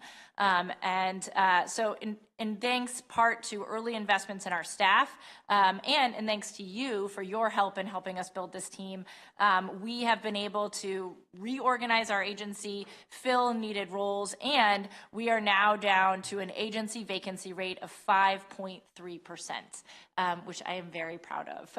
So we have still a few roles that are vacant, but only 5 of the roles that are vacant still have been vacant longer than 6 months, and none greater than a year. And although there were some changes made to the PINs, both regarding classification and division assignment, 90% of the new PINs that you gave us that started last July 1st, we have filled them, 90% of them. And for those who have not been filled, they've been posted multiple times, but frankly, we are finding them a challenge to fill because of low salaries that the agency has offered, that we have. So we have offered those roles to multiple people who have turned us down. In terms of one of the comments about our Field Enforcement Bureau and executive direction and vacancy there, we have 0 vacancies in our executive office right now. In our Field Enforcement Bureau, we do have a few vacancies, and we are working to fill them. Continuing on the topic of a workforce and making sure that we have a healthy workforce, I am happy to report that we did permanently relocate the bat colony that resided in the Treasury building. County Executive Pittman says we sent them to his office, but can neither confirm nor deny that. Thank you to DGS for its help in doing that. And I also want to talk a little bit about building the tools for our agency, because last year we talked about our efforts at modernization. And we had some key milestones this year. So the first milestone, which was small but mighty, I think, our unclaimed property division, which we created as a standalone new division in the agency over the past year, we moved from requiring people to download a PDF and then fill it out by hand and email it in or mail it in to get their unclaimed property to a new online form. So now there's an online form that you can fill out. It still sends in on the back end to an old system, but we are well on our way to finding a new system on the back end to process that as well. So that was a small but important step that we took to make it easier for Marylanders to claim their unclaimed property. And then a major milestone we achieved on February 6th. After a year of preparation, building, and training, we converted all business taxes to a new internal system and a new external system. So you'll remember that our old tax processing system, it's called SMART. Ironically, it is in COBOL. It was brought into the agency when I was in high school in the 90s, and it is really outdated. We cannot keep supporting it. And so we converted that internal system to a new secure online system called Revenue Premier, including for withholding taxes, corporate income taxes, sales and use taxes, and cannabis taxes. So that was a huge deal. But in addition to moving to a new online system internally, we also launched a brand new tax portal for business taxpayers. So it is called Maryland Tax Connect. It's our new external online portal, and it is now available for all filing of those types of business taxes.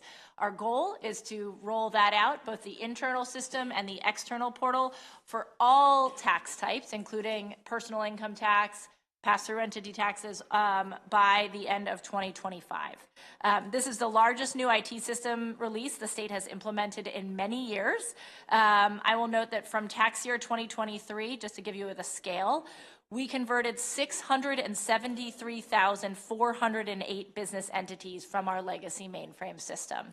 And the transfer resulted in the conversion of tax receipts in the amount of $43 billion plus from the aging smart system into this new system. So that conversion, coupled with the large number of tax returns filed prior to the opening of tax season, which was actually a week later per the IRS this year than usual, put us behind on processing refunds for personal income taxes by a little more than a week. But as of last week, we are back normal. We worked through the backlog, and so we're back to our normal processing time of 3 to 5 business days.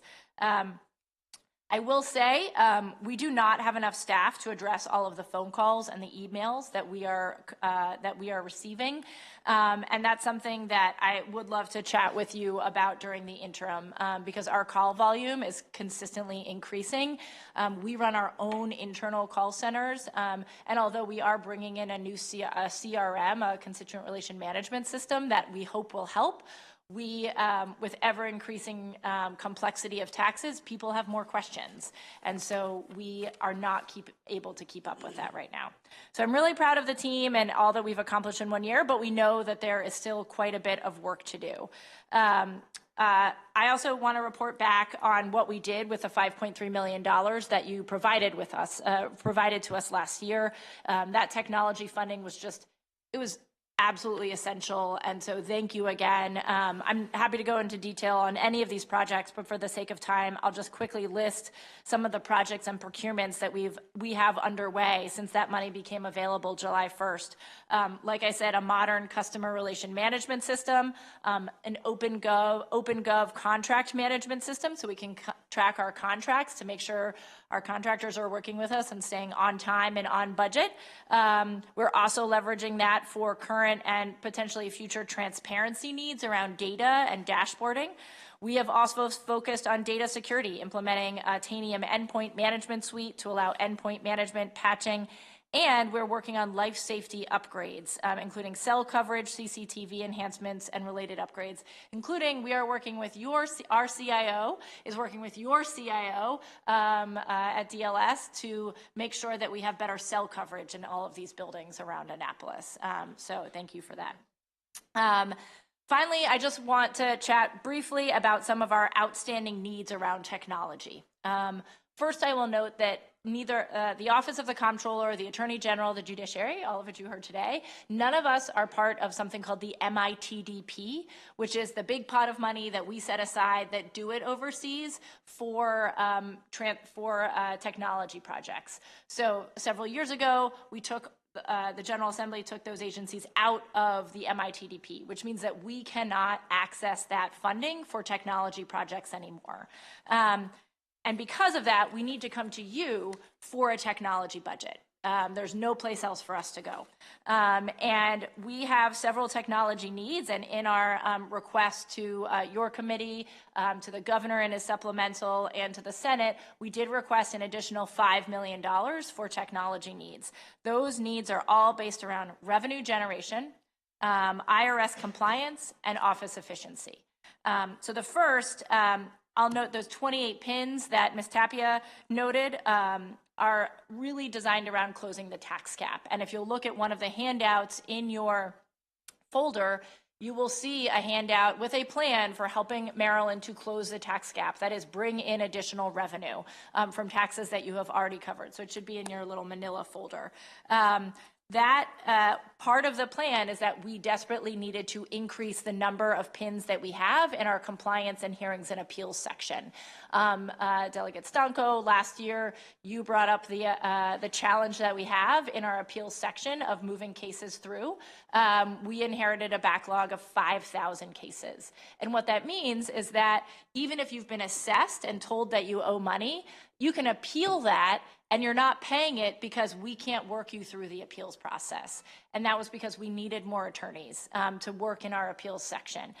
So I'm grateful to the governor and DBM for giving us an additional 28 pins for our compliance team, which are our auditors, as well as additional pins in our hearings and appeals section.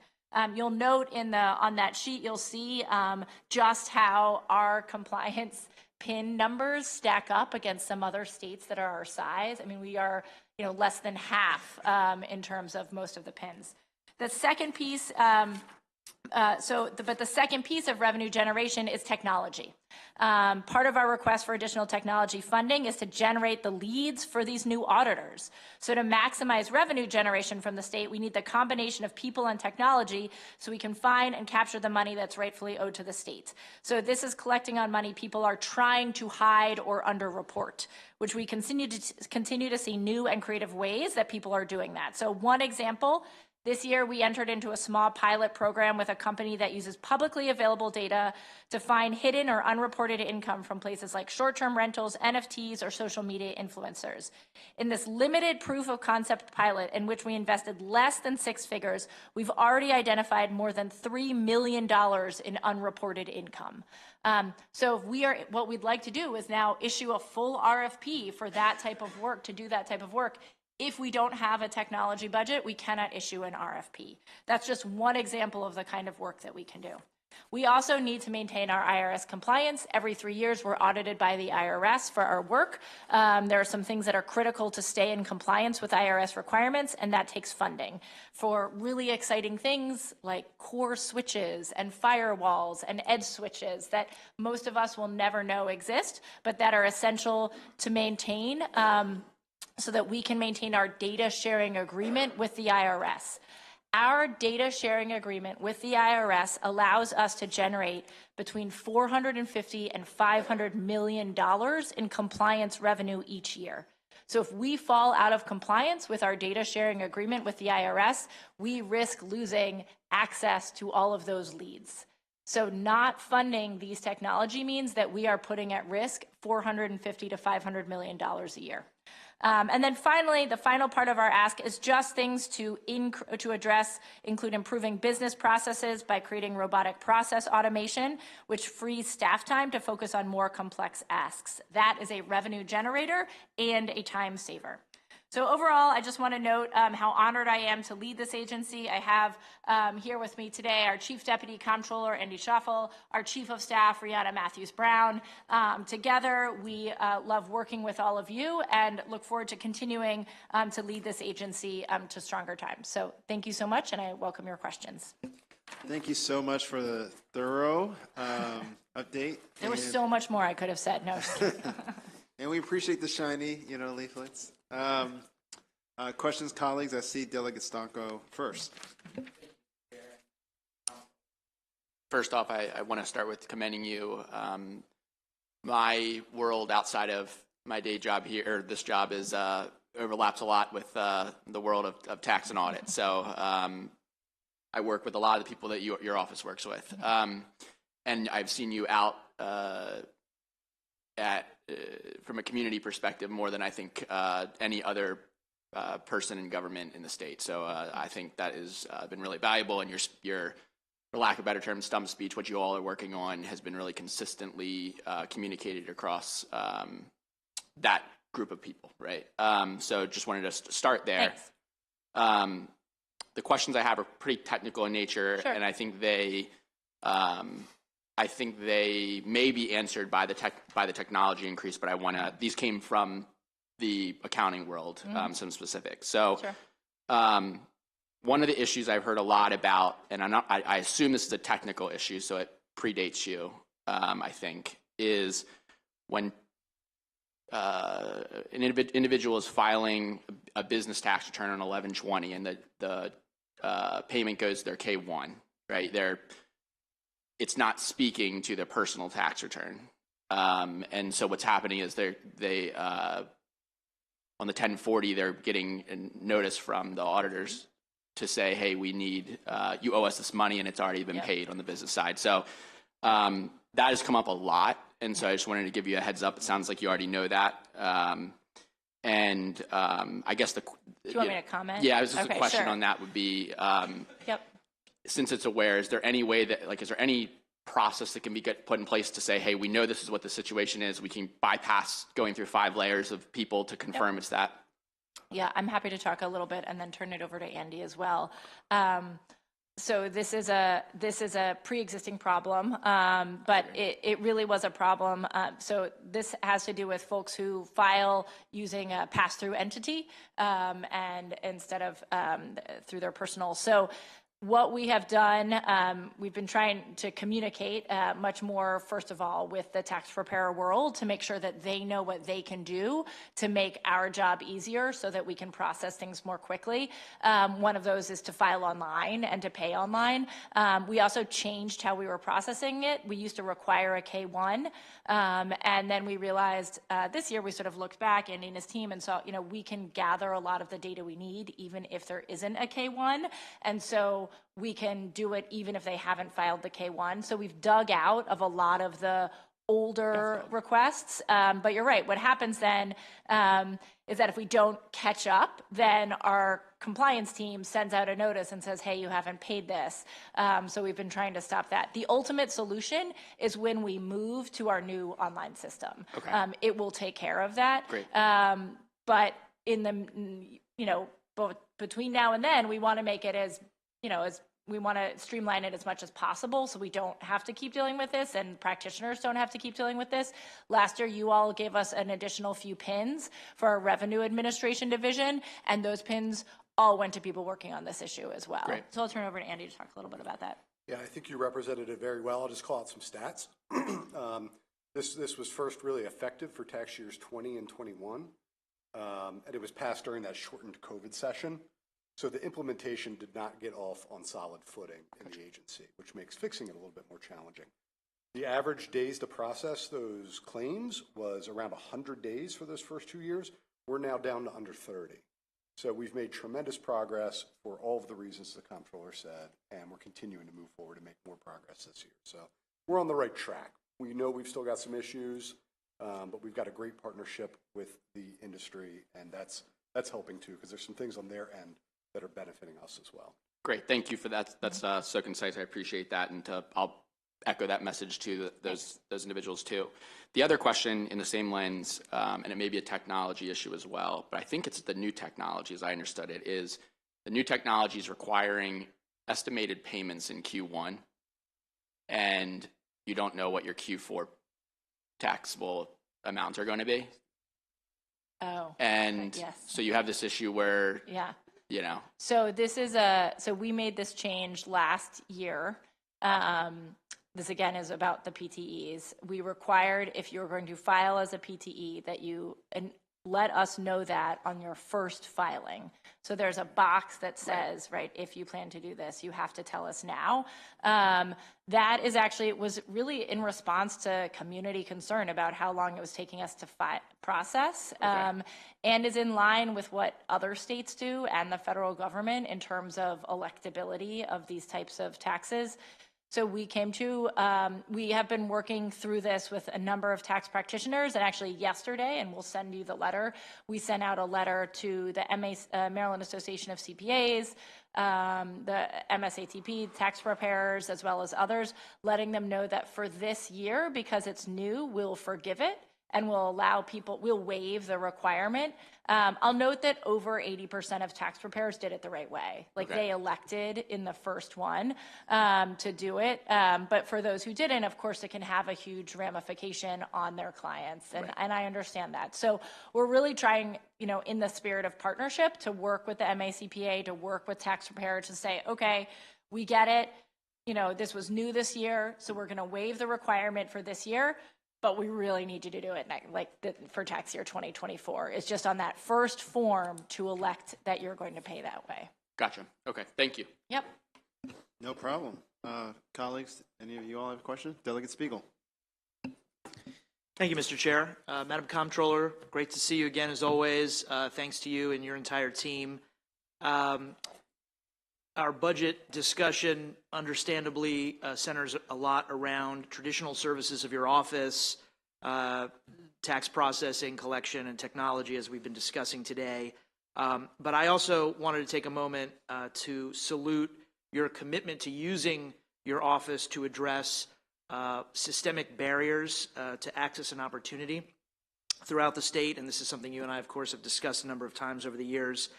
And so I wanted to call out when I saw the third priority in your office's new vision Yes. included a bullet point about working to close the wealth gap and invest in disadvantaged communities. And I was wondering if you could talk for just a moment about the types of programs your office is engaged in on the financial literacy front and the volunteer free tax preparation services that you all work on for income eligible taxpayers, and other resources that you deploy on this front, and about the budget impact of those services that you all provide, as well as maybe the broader economic impact of those services. Thank you. Sure, thank you. Where to begin? So first, thank you for all of your work in Gaithersburg around your great financial center there, which is a really amazing place. And on House Bill 815, we're excited about this idea because you're right. You know, we do taxes, but we do a lot of other things too, right? I consider myself like the elected CFO of the state of Maryland. And so the finances of our state, whether it's issuing reports on the state of the economy, which we issued in early January, and hopefully you all have had the opportunity to take a look at it. It's right on the front page of our website, or the Board of Public Works and examining the work that we're doing there, or through our financial literacy initiatives. So specifically around financial literacy, I will note one of the things that we did was we've established 10 external advisory councils, and one of those advisory councils is all about financial education. And the idea was to make sure that we're bringing a broad swath of people who have different experiences and different perspectives on financial education to the table, so that we can be communicating with one another, but also that they can tell us how we can add value, right? What is our role in financial education in the state? We don't want to duplicate efforts. We want to be able to be a convener. One of the things I'm excited about, because of the funding that you gave us, we'll be launching a new website this year. So really excited about how that can have resources for financial education as well.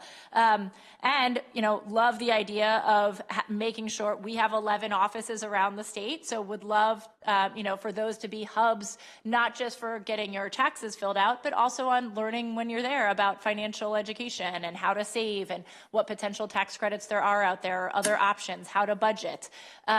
This has huge ramifications on people's lives individually, on communities, but it does also affect us and our economy over the long term. One thing, I was just in the Senate testifying on a bill that we have to create an education fund so that we can let people who qualify for things like the earned income tax credit know it. And one of the things I made sure to let people know is that, when people access the EITC, they then can do better. So just one example, I met somebody last year who, mom of 2 kids, I think she had 2 kids, and she went to the cash campaign. They told her about the EITC. She had never known about it before. Because she received the EITC, she was able then to access community college classes, and she now makes too much money to qualify for the EITC. Right? So she is putting money back into the system in addition to having the opportunity to be there and raise our kids and give them a better life. So when we're really thinking about why these tax credits and why the type of financial education matters, it is so good for the individual, but it benefits our state over the long term so much as well. And so, this is something I obviously feel very passionately about and want us to be able to have the resources to do. So thank you. Thank you. Thank you. I also just want to add, I thank the comptroller and your entire team's partnership. Oh, before I go, Delegate McComas.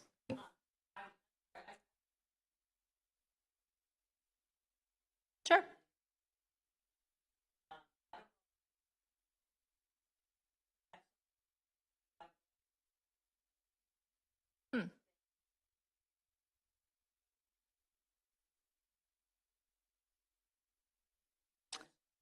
Huh.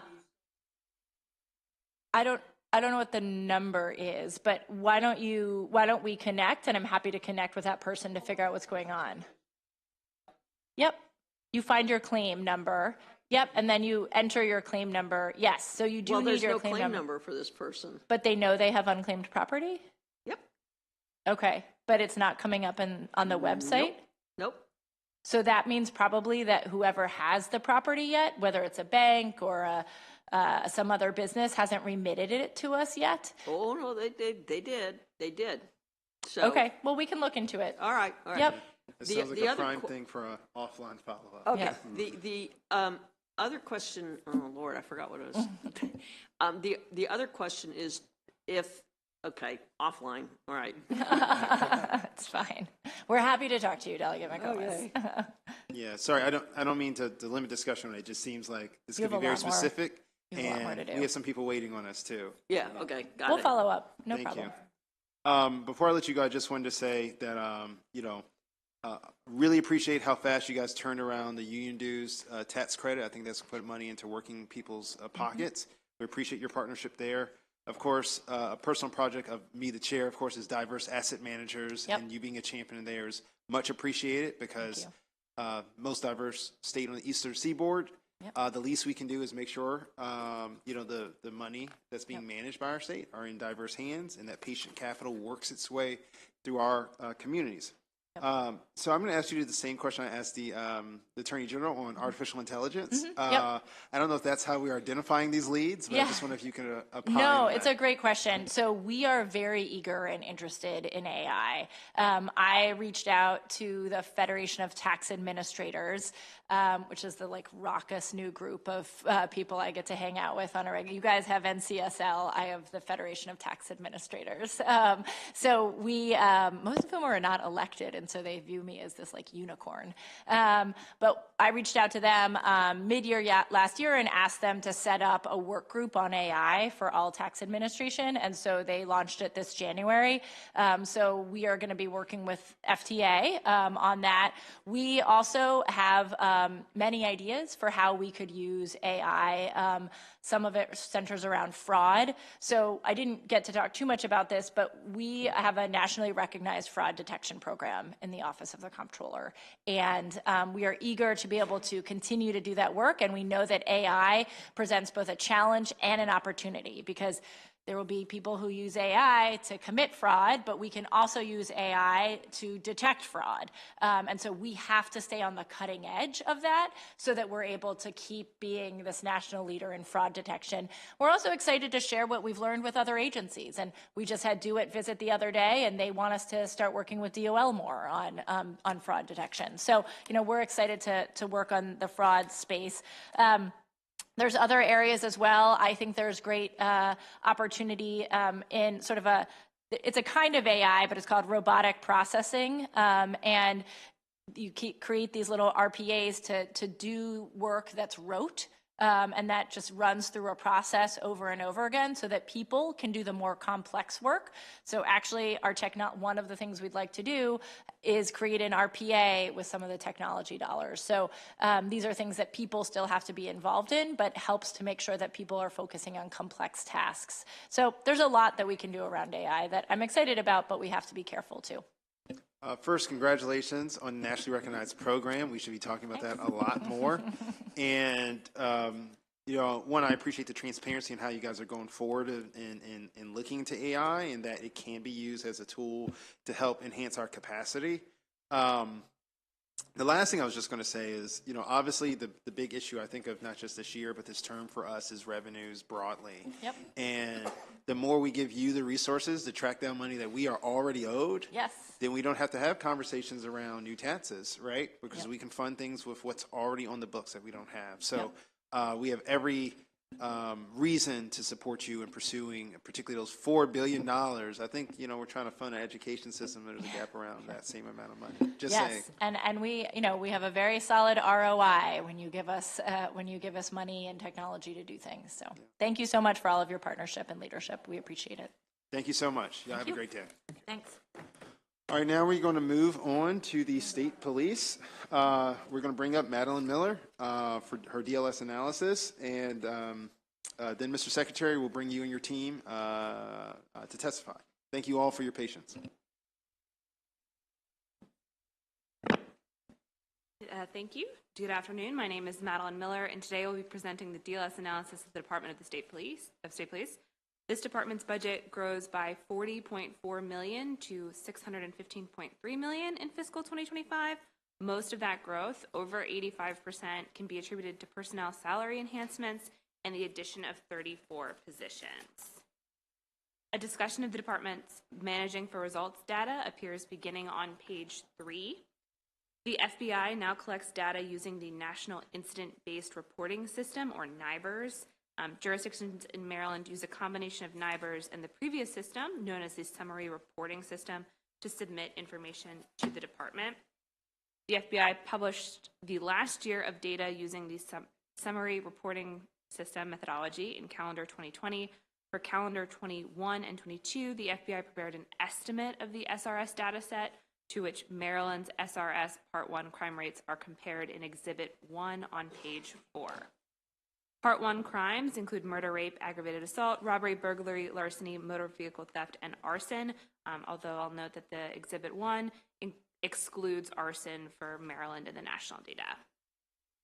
The Maryland crime rate is now lower than that of the nation. For both groups, crime fell in calendar 2020 and 2021, but increased in calendar 2022.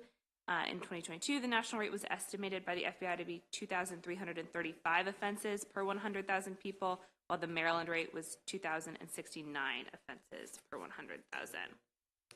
Not all crime rates rose between 2021 and 2022. As shown in Exhibit 2 on page 5, the murder rate in Maryland declined by 7.6%, and the national rate declined by 6.5%.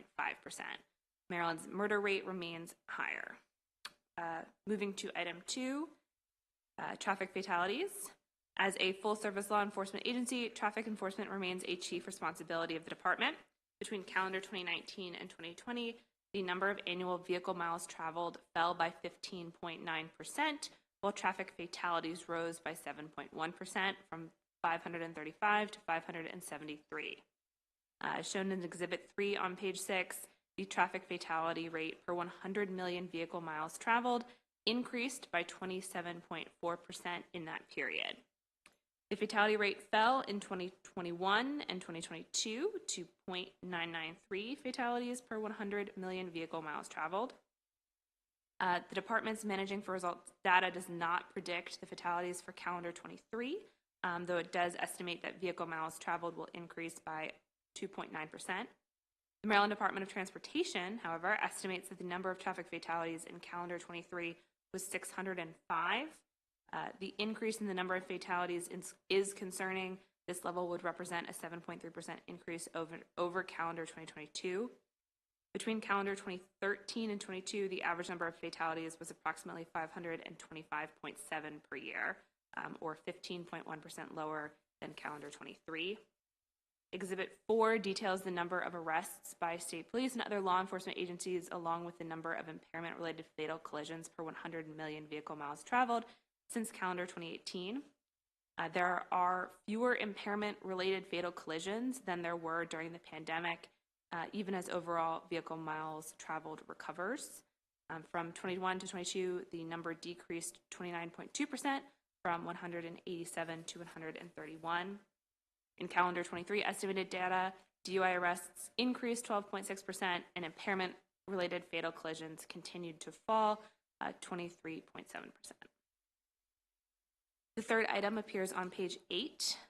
The Office of the State Fire Marshal is an agency within the department that is responsible for statewide fire, arson, and explosive investigations, enforcement of the State Fire Prevention Code, and coordination of fire prevention efforts, and the collection of fire incident data.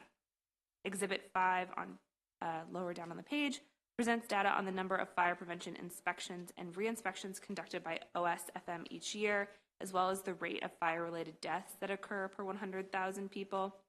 Inspections have risen relative to pre-pandemic levels.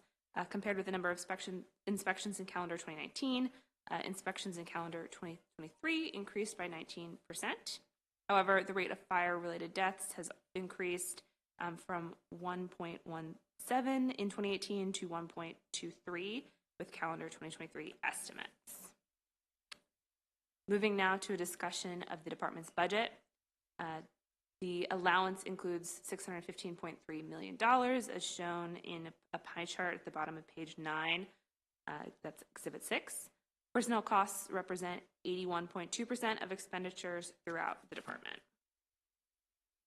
The Field Operations Bureau receives 45.7% of the allowance. This bureau oversees 23 police barracks and works to maintain public safety and deter criminal activity. It also accounts for the largest share of the department's personnel, with about 12,083 regular positions and contractual full-time equivalents. The Criminal Investigations Bureau directs the investigative and forensic operations of the department and represents 19.2% of the allowance. This is where the licensing division is located, which I will discuss in further detail later. The Support Services Bureau receives about 24.8% of funding. The Bureau is comprised of 4 distinct commands: personnel, technology, information management, logistics, and the Maryland State Police Aviation Command. The remaining 10.3% of the allowance includes the Office of the Superintendent, the Vehicle Theft Prevention Council, and the Office of the State Fire Marshal. As shown in Exhibit 7, most of the growth in funding is related to regular personnel expenses and negotiated salary increases. Reimbursable overtime expenses within the Field Operations Bureau also increased by $1.4 million due to the rise in overtime rates and sworn position salaries. The higher level reflects actual spending in fiscal 23. Together, increases for regular positions and reimbursable overtime expenses make up over 89% of the total change between fiscal years. The budget also grows by a net $2.3 million for information technology costs, including the department's one major information technology development project, the Automated Licensing and Registration Tracking System. DSP reports that federal and state law changes have necessitated modifications to the system since initiation have changes to the Automated Licensing and Registration Tracking System since the initiation of the project in calendar 2013. Additional changes made as a result during the 2024 session could result in additional changes being necessary as well. Funding for information technology also increases by $1.5 million for computers and software and $0.7 million for software maintenance for the department's computer-aided dispatch system. Spending also grows in relation to MS-PAC as helicopter maintenance costs increase. The funding distribution for MS-PAC generally includes 80% in special funds from the MEMSOF, the Maryland Emergency Medical System Operations Fund, and 20% general funds. That split is based on the ratio of medically oriented functions to non-medical functions. Costs from the MEMSOF were temporarily reduced by funding decisions made via the fiscal 2023 and 2024 budget bills, but that does not necessarily mean that the total cost of MS-PAC would have declined. Temporarily reduced MEMSOF expenditures in fiscal 22 and 23, combined with the influx of $35.3 million in general fund support in fiscal 23 and 24, extended MEMSOF's solvency.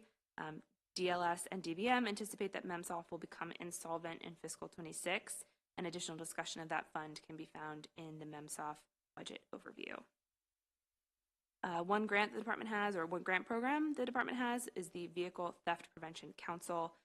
This is level funded with fiscal 24 at $3.3 million, including $3.1 million in grant funds.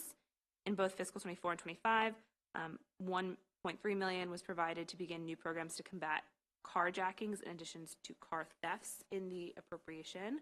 The Department of State Police reports that the fund began fiscal 24 with a starting balance of approximately $1.9 million and is projected to have a closing balance of approximately $700,000. DLS asked that the department comment on how awards for targeting car thefts and carjackings will be met in fiscal 24 and 25.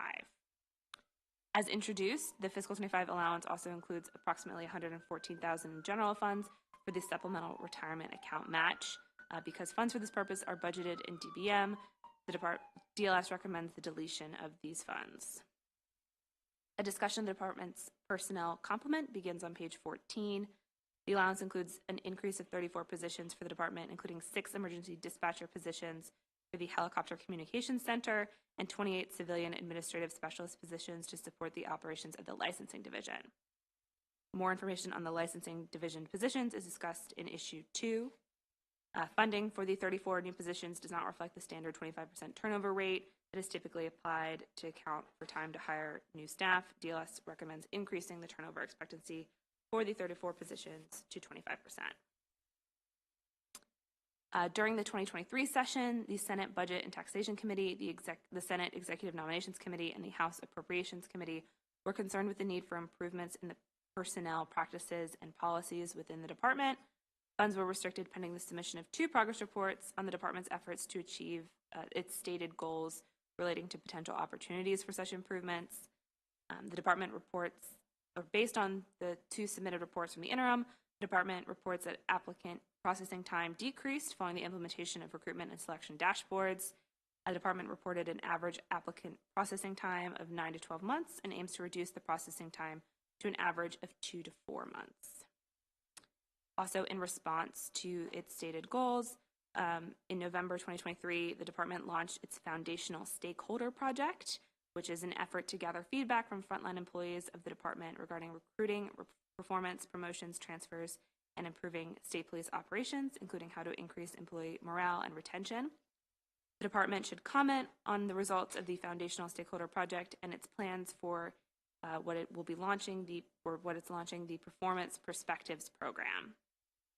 Changes already made by the department and its Performance Perspectives programs have not yet had the opportunity to improve the vacancy rate. Overall vacancies are shown in Exhibit 8 on page 16.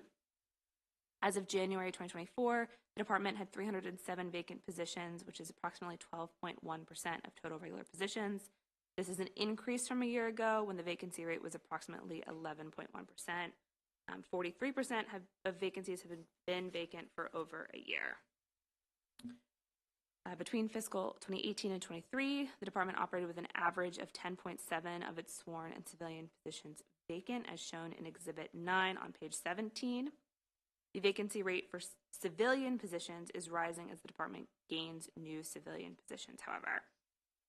A fiscal 23 deficiency appropriation in the fiscal 24 budget bill added 22 civilian positions to support the licensing division and 15 to support the gun center.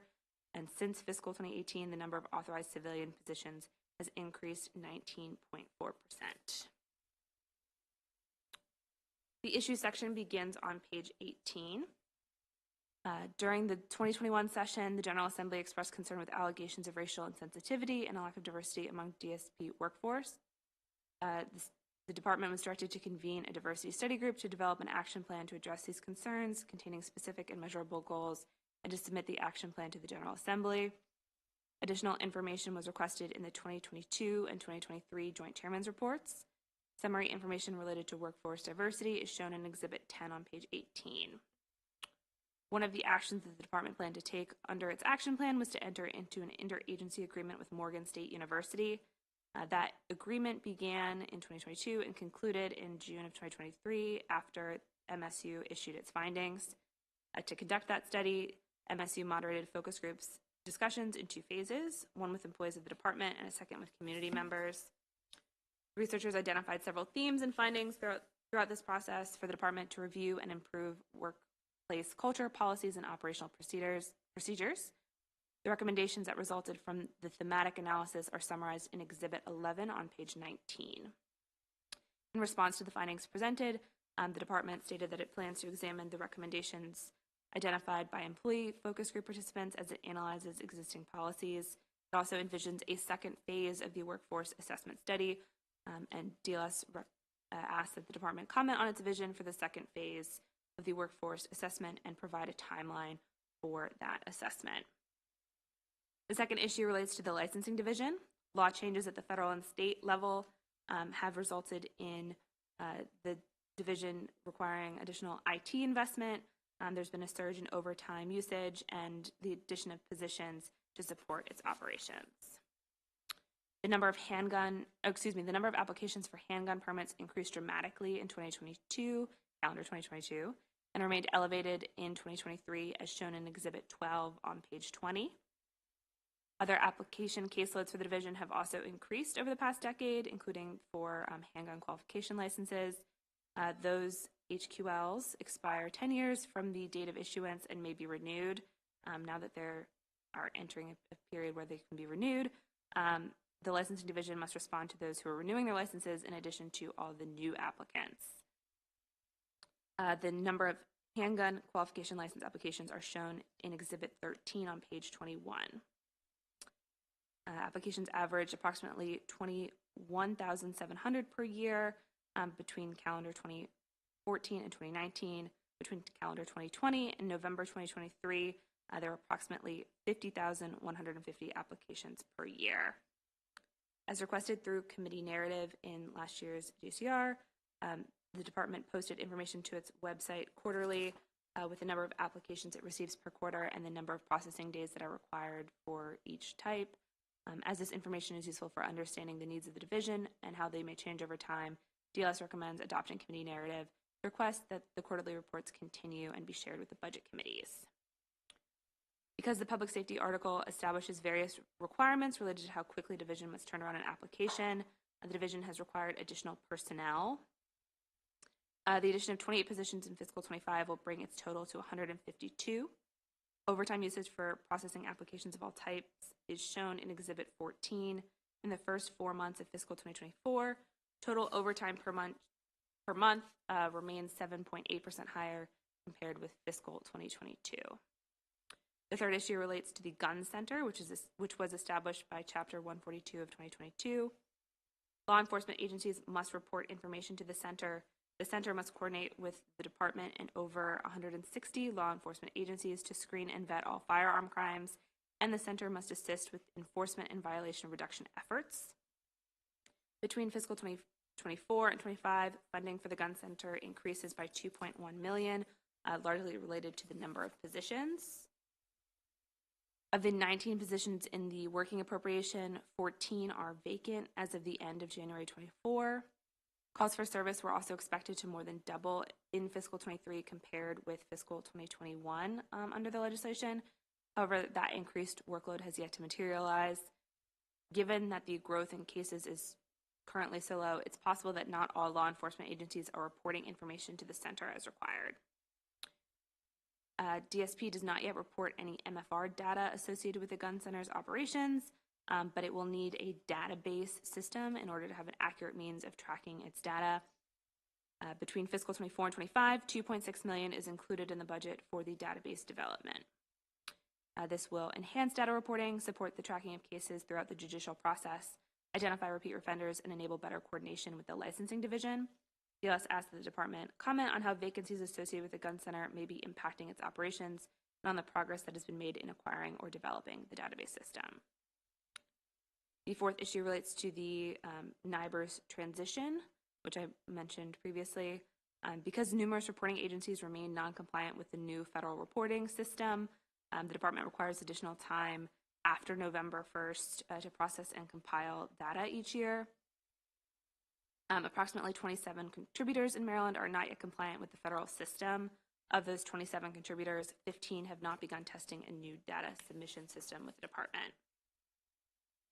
Language in the fiscal 24 budget bill restricted $250,000 in general funds pending the submission of the calendar 2022 UCR. That report was submitted on January 4th. DLS therefore recommends the release of withheld funds and will process a letter to this effect if no objections are raised during the budget hearings. Budget committees may also wish to continue adopting this annual language, and the department can, until the agencies are able to submit data to the department on time, and the department can consistently submit the UCR to the legislature in a timely manner. DLS therefore recommends adding annual budget language restricting funds pending the receipt of the 2023 UCR. The recommended actions are provided on pages 25 and 26, with the remaining pages of the document dedicated to the appendices. That concludes my presentation. I'd be happy to take any questions at this time.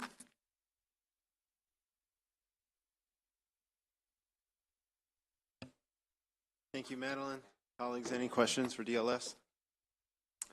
Seeing none, thank you so much. You can get your breath. And we will welcome Mr. Secretary and your team.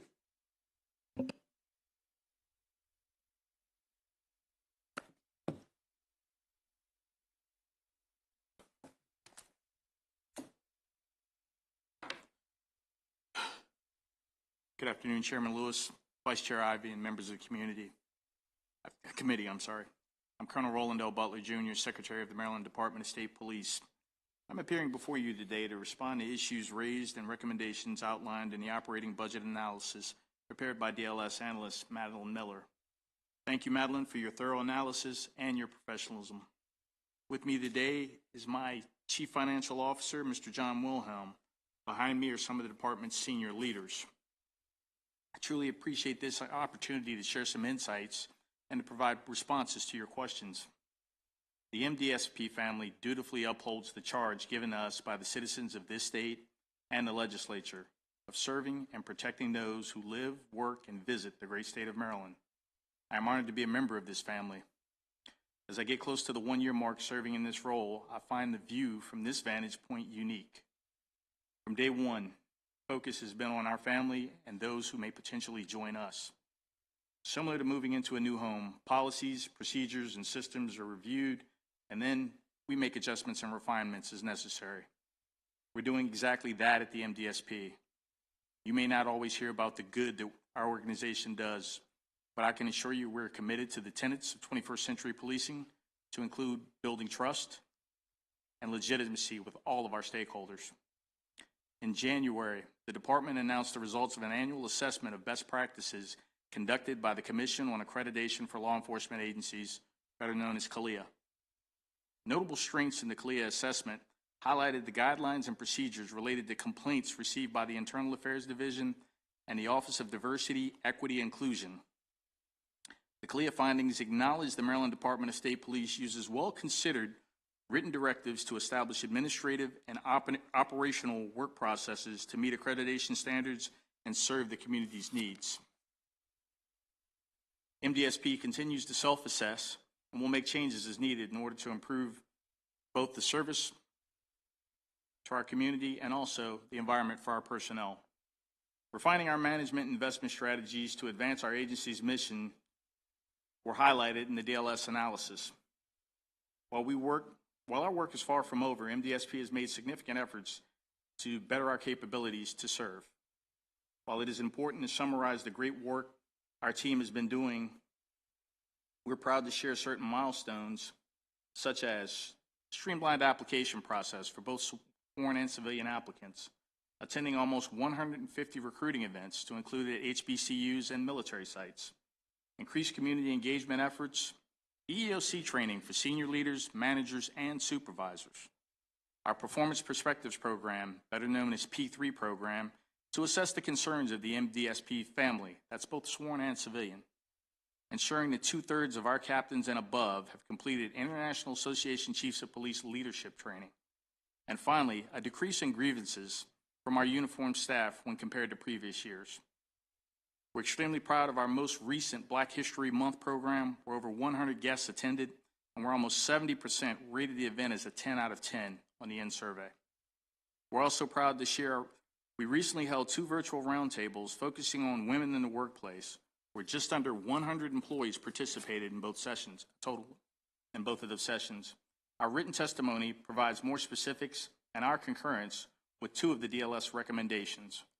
First, we concur with the quarterly reporting on permitting applications administered by our licensing division. Second, we concur with the narrative regarding the uniform crime report. We respectfully do not concur with the 3 remaining recommendations: the reduction in general funds related to the supplemental retirement account match and the increase in turnover rate to 25% for 34 of our positions. Our Human Resources Division is working diligently to fill open positions. The successes are outlined in our written testimony. Thank you again for this opportunity to discuss our operating budget. Please know that I am available at any time should anyone have any questions or wish to discuss these matters.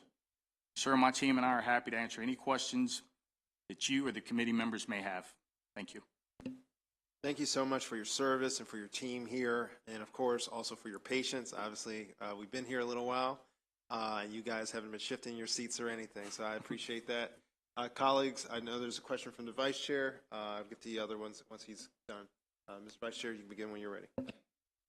And thank you, Mr. Secretary, for the work that you've been doing over this past year and throughout your entire career serving this great state and the people of Maryland. Last year, we had an interesting little chat here about some allegations of racial quotas taking place here in the state of Maryland. And I know that we had a good discussion and there was movement since about what you were doing to make sure that, number one, we got to the bottom of that allegation, but also to put in safeguards and protections for the future of the state police here. And I just wanted to get an update from you on kind of where we stand on this issue. If you could speak directly to it, I'd appreciate it. Thank you. Yes, sir. Thank you for the question. When that came up last year, it was both shocking and truly concerning. That's something that was addressed immediately by the acting chief of the Field Operations Bureau, Lieutenant Colonel Pickett, and also with the assistance of the Attorney General's office. We sat down and looked at exactly what was going on, what could be done and what couldn't be done. From that point, we established a clearly written policy as to what would not be tolerated and what their actual mission was as a Maryland State Trooper. We then followed up on that with an educational component through our Education and Training Division, and that's something we monitor closely, and we have that expectation for the supervisors to monitor that. Day to day, they see these troopers every day. I appreciate it. I know that there's work that you've been doing. Morgan State specifically, you all had an exchange. I'm not sure if you want to speak about phase 1 and phase 2. To talk about the Morgan State, it was something we look forward to, the feedback as to what goes on in the department and what people's perceptions are. You know, you're a department of almost 1,600 employees, so you're actively looking for that feedback.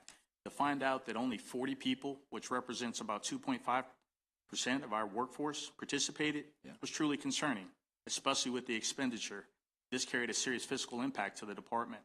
We went back and looked at that from top to bottom. Our director of ODEI looked at it and felt that there were better products that we could use. We just put out an RFP to do business with whoever puts out there. We are monitoring some things that have done nationally through IACP and some other vendors. There was one actually in Charles County, the county that adjoins Prince George's, where Sheriff Berry found a vendor down in Georgia who came up and gave a really good overall view of the department.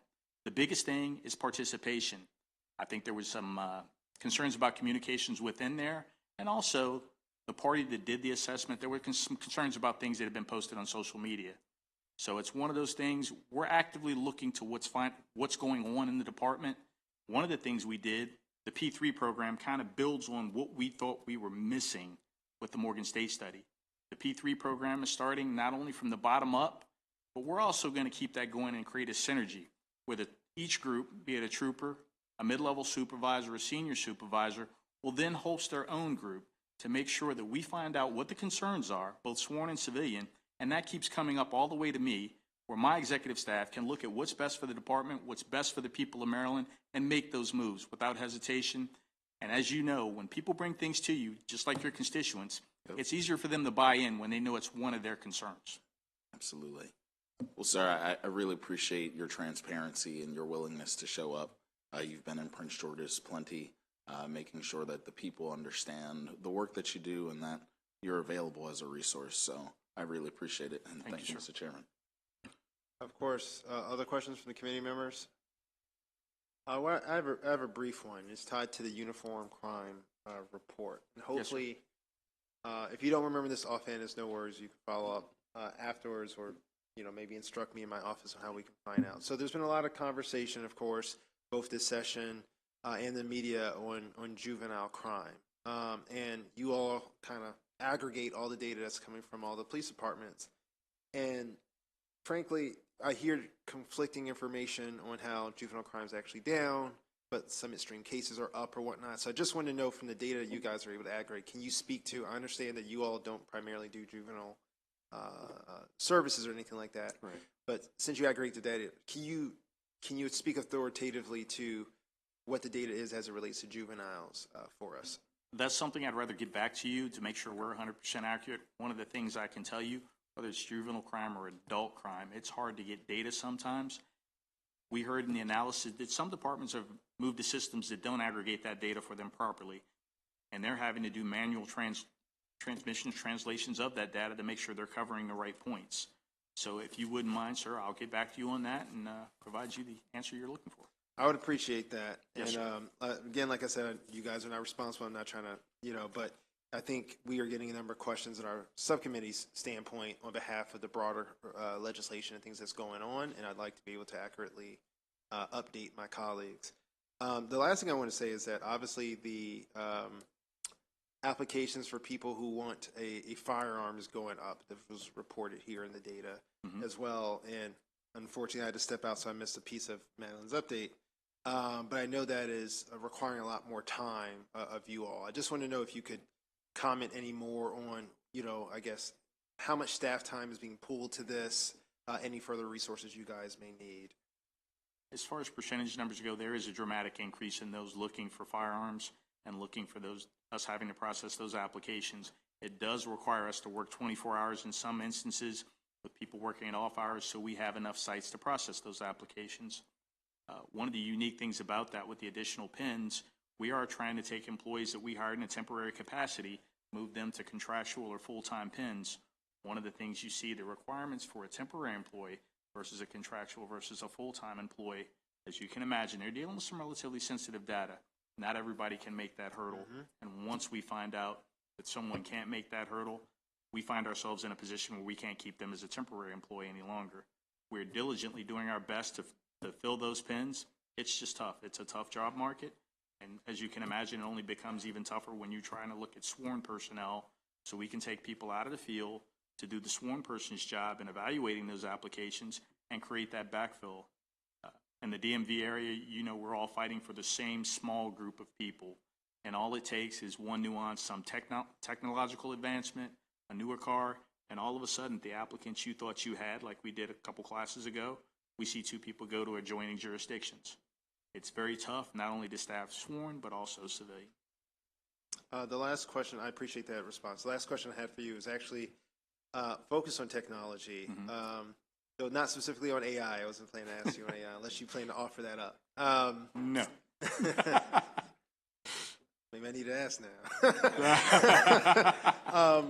No, the question was tied to body-worn cameras. Yes, sir. So we passed a bill last year that required the state to negotiate master body-worn cameras on behalf of all the departments in the state to try to lower the per-unit costs. And we had a multi-year work group of which I chaired on this.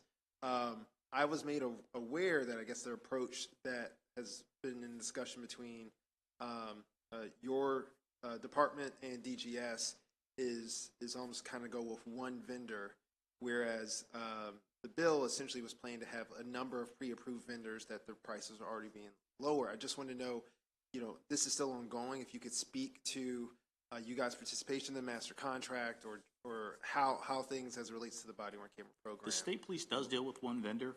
We do work with our sister agencies. One of the agencies we work hand in hand with are actually looking at cameras from 3 different vendors. One of the nuances to what we use requires an upload at a state police facility. There are other departments that are looking at the digital upload. We're not pushing one brand towards anyone. We happen to go with a brand that interfaces with our mobile video recorder system that we already have in cars.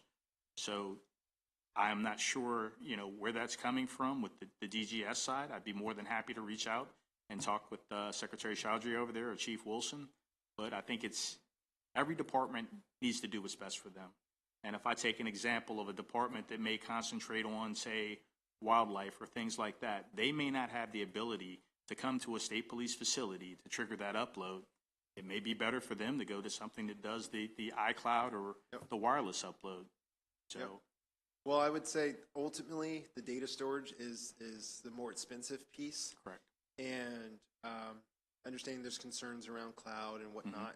I definitely would encourage you guys to be a leader as it relates to the other agencies and encourage the using of the cloud, because it is, I would say, my hope that at some point we can figure out a way to not just lower the cost of the per unit, but lower the cost of the storage in some type of way where the state can be a leader on, because I am nervous, I will say this, in my county we have 27 municipalities, not including, WMATA and park and planning and other things. We have a lot of different police departments of different capacity that are all sitting on sensitive data. And I think ultimately the cost-effective way for us to protect that data, as well as to streamline its communication across departments, would be very helpful. As this information is tagged, everybody tags it differently, which means more staff that's needed to help manage this technology. And, I think as just all of state government is looking at savings and efficiencies, I think this is a places where we could also be looking. So please consider that. I appreciate that, sir, and we will. Any further questions, colleagues? Seeing none, thank you guys so much. Thank you, sir. And last but certainly not least, we're going to move over to Alcohol, Tobacco, and Cannabis Commission, recently named. We're going to start off with the analysis by Samantha Tapia, and then Mr. Kelly and your team can approach, and then we will begin.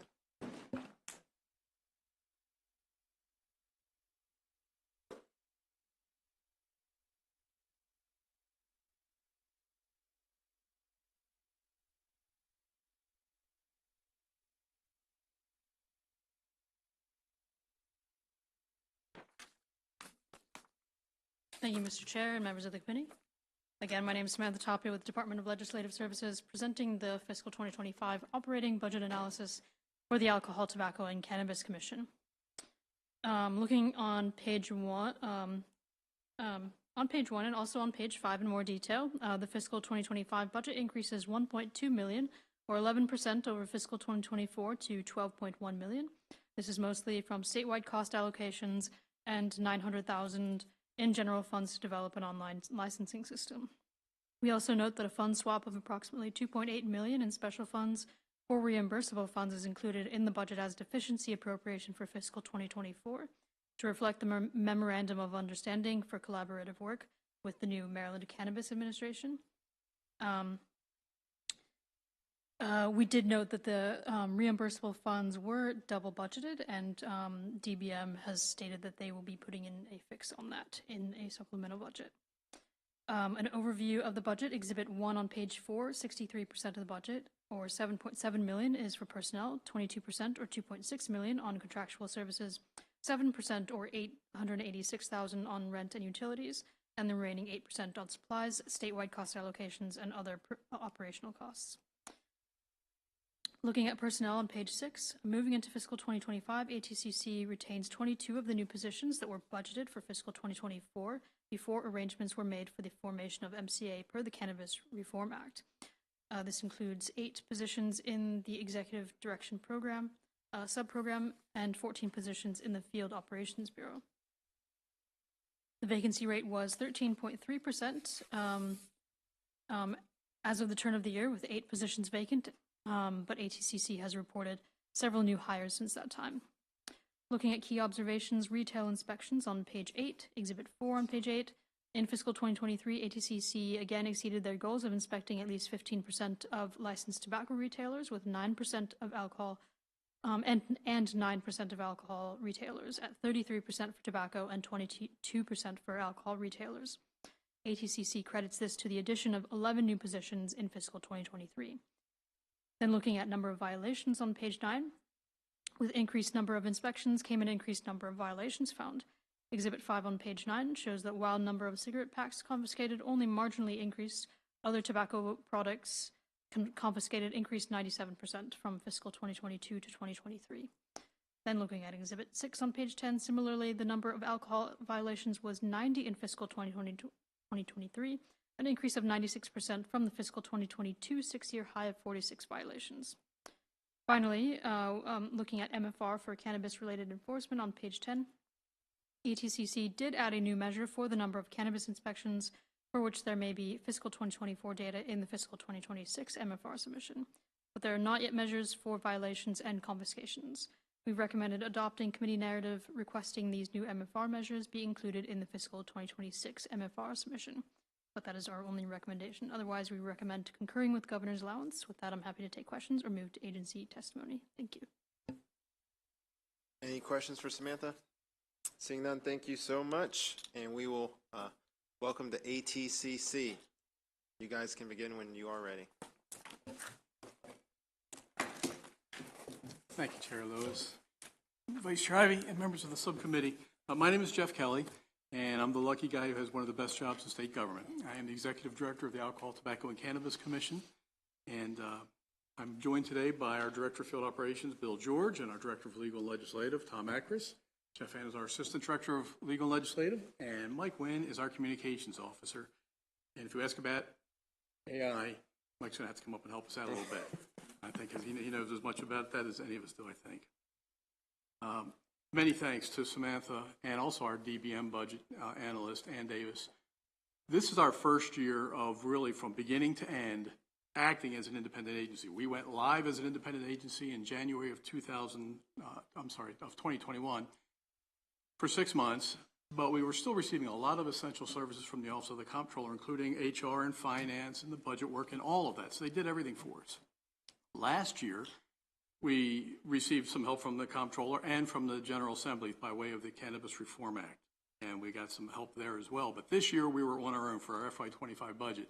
And thanks to both really Samantha and Ann dragging us through the process and showing us how to do it, they've helped us over the course of this summer become and act like a truly independent agency. We're not reliant on any other agencies for services. We do it all ourselves now, reaching out to some friends that we've come across. So FY23 was really a pretty significant year, and I won't drag you through a whole lot of history, but just to give you a sense of where we are, how we got here. Last year, the General Assembly passed House Bill 1165, which was the fourth and final bill in a series of bills since we became an independent agency that completely moved the rest of the regulatory oversight for alcohol and tobacco from the Comptroller to the then ATC, Alcohol Tobacco Commission. Also last year, an early iteration of the Cannabis Reform Act would have had the ATC being renamed to the ATCC to include cannabis, and would have given us at least house, if nothing else, the regulatory oversight of the legal cannabis market. But as the General Assembly session went on, we got closer to the end of the session, decisions were made and better thought by the General Assembly that maybe they'd create an independent agency, the Maryland Cannabis Administration, to regulate the legal cannabis market, the adult use, and to rename and reformulate us to become the Alcohol Tobacco Cannabis Commission and be responsible for what turns out to be a fairly sizable unlicensed market. So these aren't street corner dealers that we work with. These are businesses that sell everything that looks like cannabis that you find in a cannabis dispensary, but it's not in a licensed dispensary, but they're still selling these things. So that's our role in this entity of it. And as I mentioned earlier, to support the ATCC and support the Cannabis Reform Act, the General Assembly gave us some more positions to become independent, to take care of our internal essential shared services needs, as well as some more agents who would be out in the field enforcing the unlicensed market. And thank you for that. And then as 2023 was coming to a close, and I'd say it was probably somewhere around April, we were, quite frankly, running out of room. We were housed in the Treasury building in the Comptroller's area of operations. We were sharing an office space with her Field Enforcement Bureau, who was mentioned earlier. We were out of space. And with the new positions coming on board, we were really out of space. We went to DGS, and they said, we were going to find you something. It's a 12 to 18-month process, though, so sit down and relax. We'll find this thing. We got lucky. Within 3 months, property was found in Baltimore City. It was sufficient for our office needs and, uniquely, sufficient for us to be able to store evidence and contraband in a secure manner in the same building. So within that 3-month period, from around April when we found out we needed help and needed to move, to really early June, and with the approval of the Board of Public Works, we found the property. We got the approval to get the lease, which has us as leasing us until 2030. And by July 1st, we were operational in our new headquarters, and it's been really terrific. One of the things that made it possible for us is we subletted from MAIF, who had too much room, and they left it furnished for us, which was a big savings. That's how it worked for us. So we were able to move in. So in 2023, just very quickly, because of the Cannabis Reform Act, not only did you fund us for 2024, but you gave us a small deficiency of a little over $300,000 to start hiring things like a person like an AG, an HR person. We needed a human resources officer and somebody to help us with our budget. We weren't able to hire that quickly. We made job announcement, but we weren't able to hire that quickly. However, over the summer, we were given 22 new positions with the Cannabis Reform Act. Over the summer, we were able to hire our budget and our procurement person, a finance person, and an HR officer.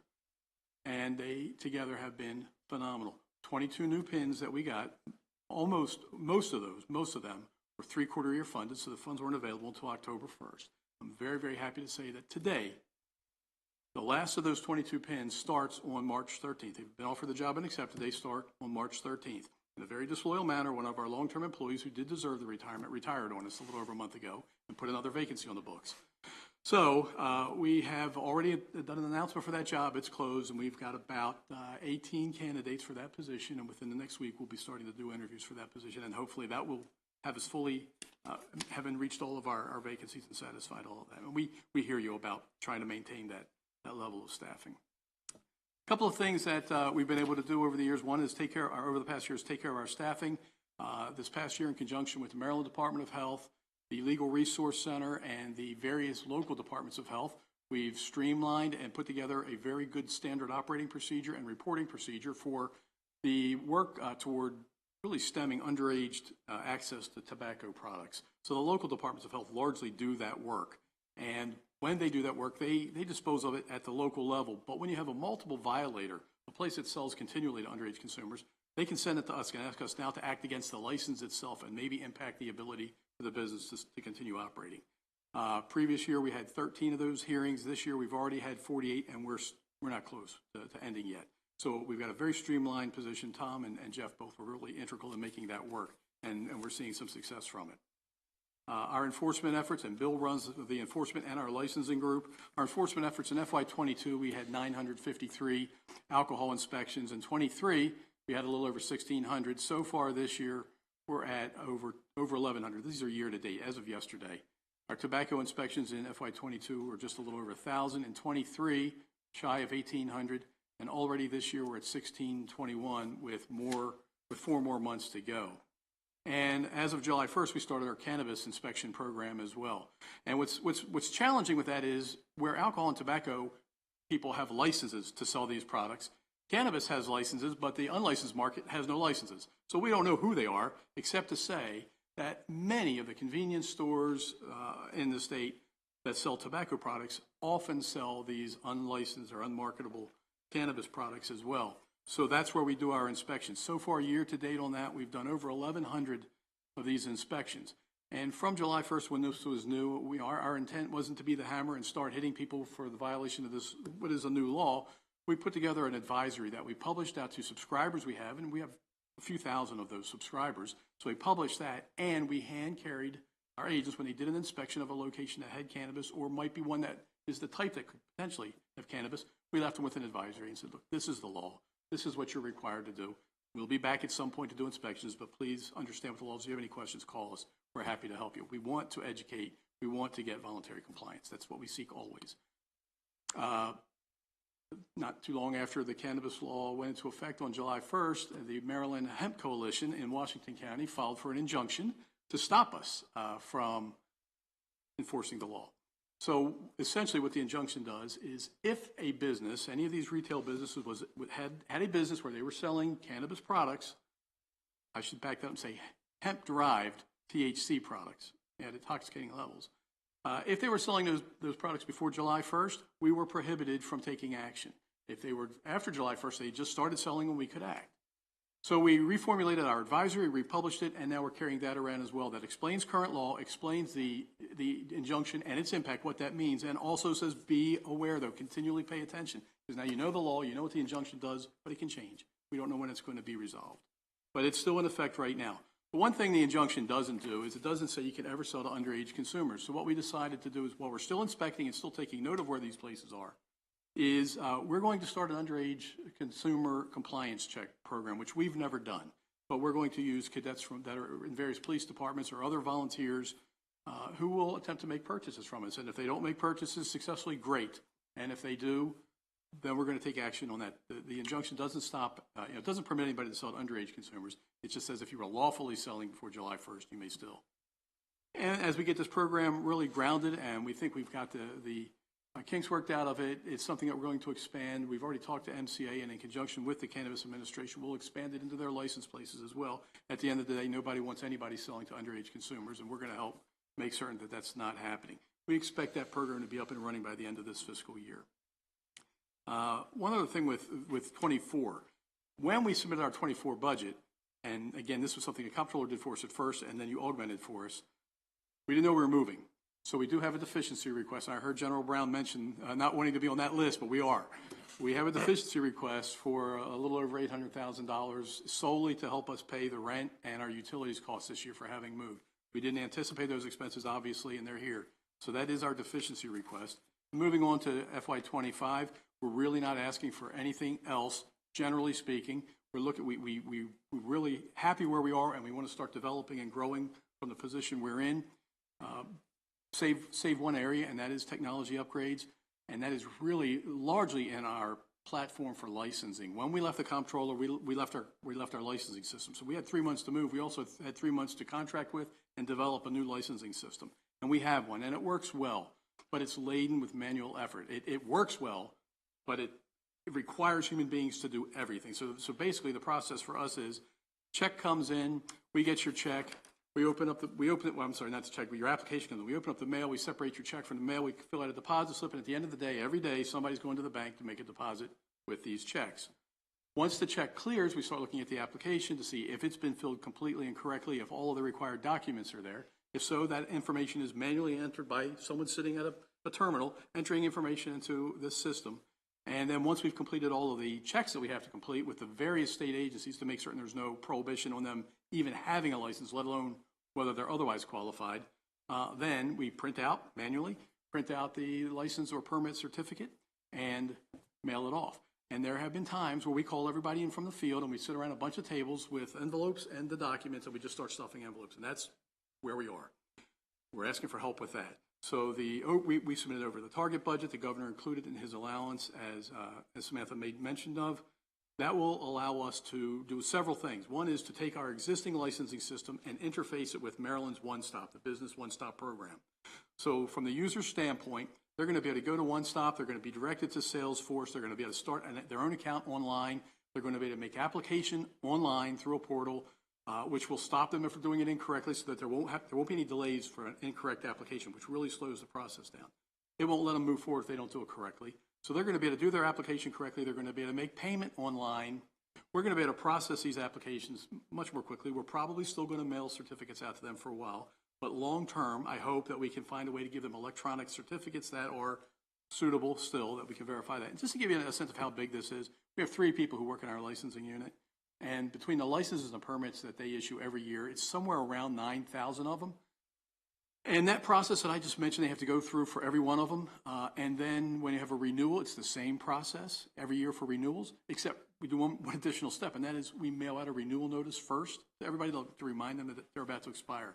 So about 9,000 for these 3 people. And these 3 people also do about 48,000 individual vehicle cards. Any vehicle, most any vehicle in the state that transports alcohol in a business type mechanism has to have a permit for that. There's about 48,000 of them.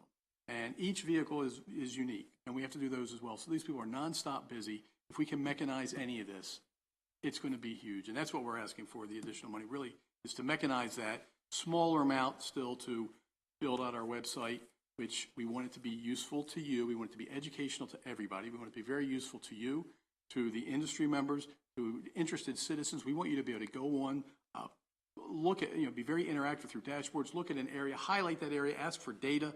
Just as in yesterday, we were asked to provide some data in one jurisdiction, one county, for the alcohol establishments that are in that county. And we have the know-how to do that and to map it and to really illustrate the picture. We don't have the technology to make it available to you.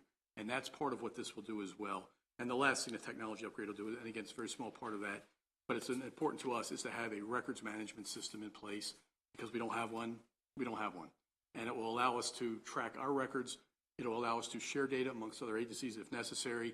It should also, we believe it will also allow us to track all of our inventory. And our inventory is expensive stuff, and we get a lot of it. And I invite you guys to come up sometime and see us.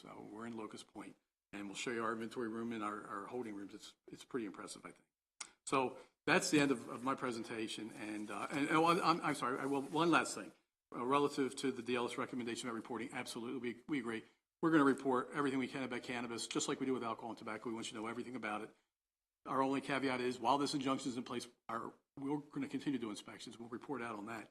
I can't report on violations because we're not allowed to find them unless they are pre-July 1st or these underage consumption or underage sales, rather. Otherwise, we're just not going to be able to do that. I don't know when. Thank you, Mr. Chairman. Thank you. We might take you up on that. On that site visit, we'll talk about it, but really appreciate the update. Colleagues, are there any questions? You might rule me out of order. I All right, hold on for a second for your light to go on, just to make sure the camera moves over to you, in case anyone's watching. Nathan, is it? All right, Okay. good to go now. I have a couple questions, and you may not, they may be totally irrelevant for you, but having been on House Judiciary Committee for a while, we had different issues, like with those fancy little pipes that the kids were buying, like in the convenience stores or maybe like in the gas stations. And then I saw on the news there was this Neptune stuff that's really, really bad. So my question is, when you go into some of these places, are you able to just, I mean, I realize that's not your main focus, but can you at least, because some of that stuff's bad stuff, and I don't know if we need legislation to get rid of it, and I know you got an injunction and everything, but just, are you able to even just kind of, you know, note that that's there? And because they are attracting minors. We might be able to do that. I know exactly what you're talking about. I saw that article as well, and that's scary stuff. I think they call it gas station heroin, something like that. It's some synthetic or opioid-like product. We do a lot of we're in all these places, and we're doing these inspections. And it might be something that we can, perhaps during some of our inspections, try to take note of if the product exists, just if there is a, but the one thing is, the industry's smart.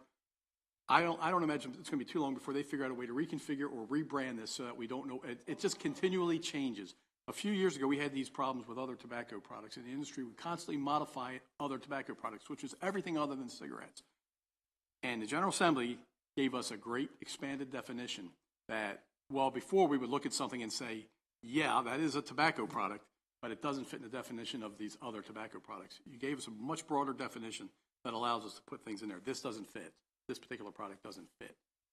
So we might be able to do an informal assessment of it while we're doing these inspections, because we are doing, as we mentioned, thousands of them a year. We're in these places.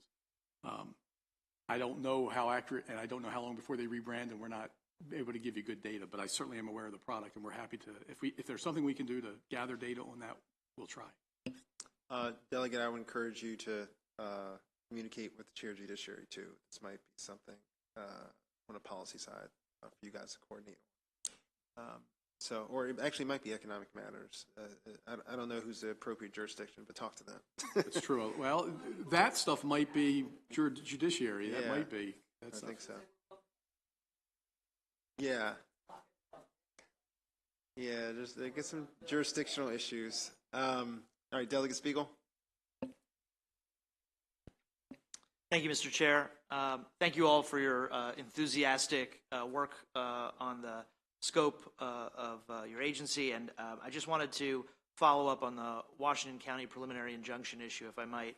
I realize there are inherent uncertainties in all litigation, but do you have an estimate of how long you think the preliminary injunction will be in place? Is there a date that it expires, a hearing date that's scheduled for the court to revisit it? Anything like that? No, sir. We haven't had, I think it's been fairly inactive right now, and just as existing. And Tom, can you elaborate? Tom Sachs on behalf of the record. The MCA's Attorney General is taking the lead in regards to the representation on that matter. And so as of yet, there's been no communications with us in terms of the next steps. We know that there's a hearing that is coming, but we haven't gotten a certain date yet. And we would defer kind of questions in regards to that litigation to the MCA. Fair enough. Thank you. Thank you. So I had a question, but it's available. Now I remember what it is. So I see that 22% of the budget is dedicated towards contractual services broadly. This is a common question I have for the agency. Just what is included in that? I know you started to share. I imagine some of it could be some of these technology, but what is it broadly? Thank you for that. I'm sorry, Mr. Chair. Overwhelmingly, it's a do it fees that was new to us too, because we didn't have to pay those either before, but now we do. So a lot of those are do it fees and maintenance fees on our licensing system, which is as rudimentary as it is. We still haven't. We just got the bill for an annual fee on that. So largely, they're do it technology contracts. I don't think we have another contract. We tried to get a contract with a laboratory to do cannabis testing for us. And we were to the point of the contract was in and prepared for signatures, and the lab went out of business. That was about 2 weeks ago. So I don't think we have another contract in place? At the moment, right now, we're soliciting. Yeah, I mean, we don't have any contracts besides We do that. not, Yeah. no. So it's technology contracts would do it. Got it. It seems like operational efficiency is going to be one of the things we anticipate coming up moving forward, because it seems like just tracking everything, getting communications out is very labor intensive for you guys. We'll work with you guys on that as we're moving forward. Do you guys have anything to offer up on artificial intelligence, since I'm asking everybody now? We're so young right now that, as I mentioned, mostly we're just shy of filling out applications by hand. And I say Seems that like it may help. it would help us. And I'm not exaggerating when I say several times a week we have truck drivers sitting in our lobby filling out an application by hand to get that individual vehicle card that I was mentioning. So if we can even get to that point, we haven't even given artificial intelligence a thought. It's just not on our radar. No worries. I didn't imagine you guys were. Any further questions, colleagues? You look like you have one in your ponder. All right.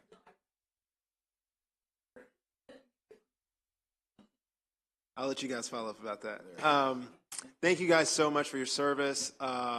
We appreciate you guys and your patience today. Obviously, we're here for a little bit more. And we look forward to continuing to work with you guys. Maybe we even have a site visit. We'll see. Please. Oh, please. We really would love to have you up there and just love to show off what we do. Wonderful. All right. Thank you, guys. With that, we are adjourned for today. Thank you.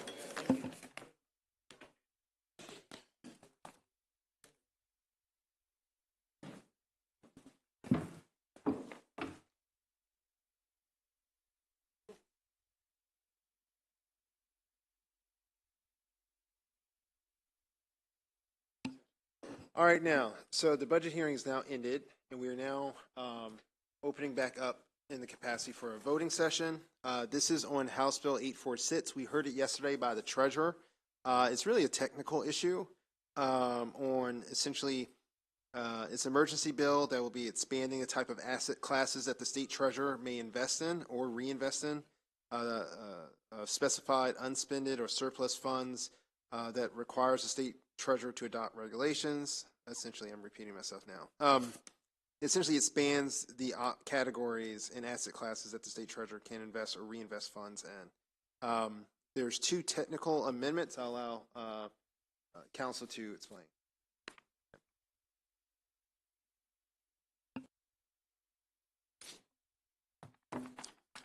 Okay, thank you, Mr. Chairman. Again, this is House Bill 846. Everybody has committee reprints and amendments in the email that I sent to you. This bill will be favorable with amendments. So amendment number 1 is technical. And amendment number 2 requires the Treasurer's Office to consult local governments prior to proposing any changes in investment policies. And that amendment was what was brought by MACO. And we heard a little bit about that in the bill hearing yesterday as well. So I will turn it back over to the chair to vote on any amendments in the bill itself. All right. Thank you. Any questions on the amendment? All right, it's been moved. There's a second by Chair Chang. Now discussion. Delegate Spiegel. Thank you, Mr. Chair. I just wanted to briefly state that I had a side conversation with council just to ask about whether this also covers municipal governments and not just county governments in terms of their investment policy, and it seems that it does, so I'm satisfied. Thank you. Thank you. Any further questions, Delegate McComas? When the bill hearing was done, and I just wanted to ask, was there any opposition in the bill hearing? I don't believe there was any opposition. No. Yeah, we did two bills back to back, but there wasn't opposition on either of them. And it passed unanimous in the Senate. Pardon, I'm sorry. It passed unanimous in the Senate as well. Oh, okay, okay. No, I was just because anytime you start working with this, you don't want to ruin the AAA. So that's all I was concerned about. We all agree with that. Oh, he says if we don't, we might. Okay, that's the purpose. It's good enough of the for me. All right, the bill's been moved and seconded. No further discussion. Sorry, we're taking up the amendment. The amendments have been moved and seconded. All in favor of the amendment, say aye. Aye. Any opposed? All right, now, anyone to move the bill as amended? Second. All right, it's been moved and second. All right, the bill is amended. All in favor, say aye. Aye. Any opposed? All right, we are done. Thank you, guys. Bill passes.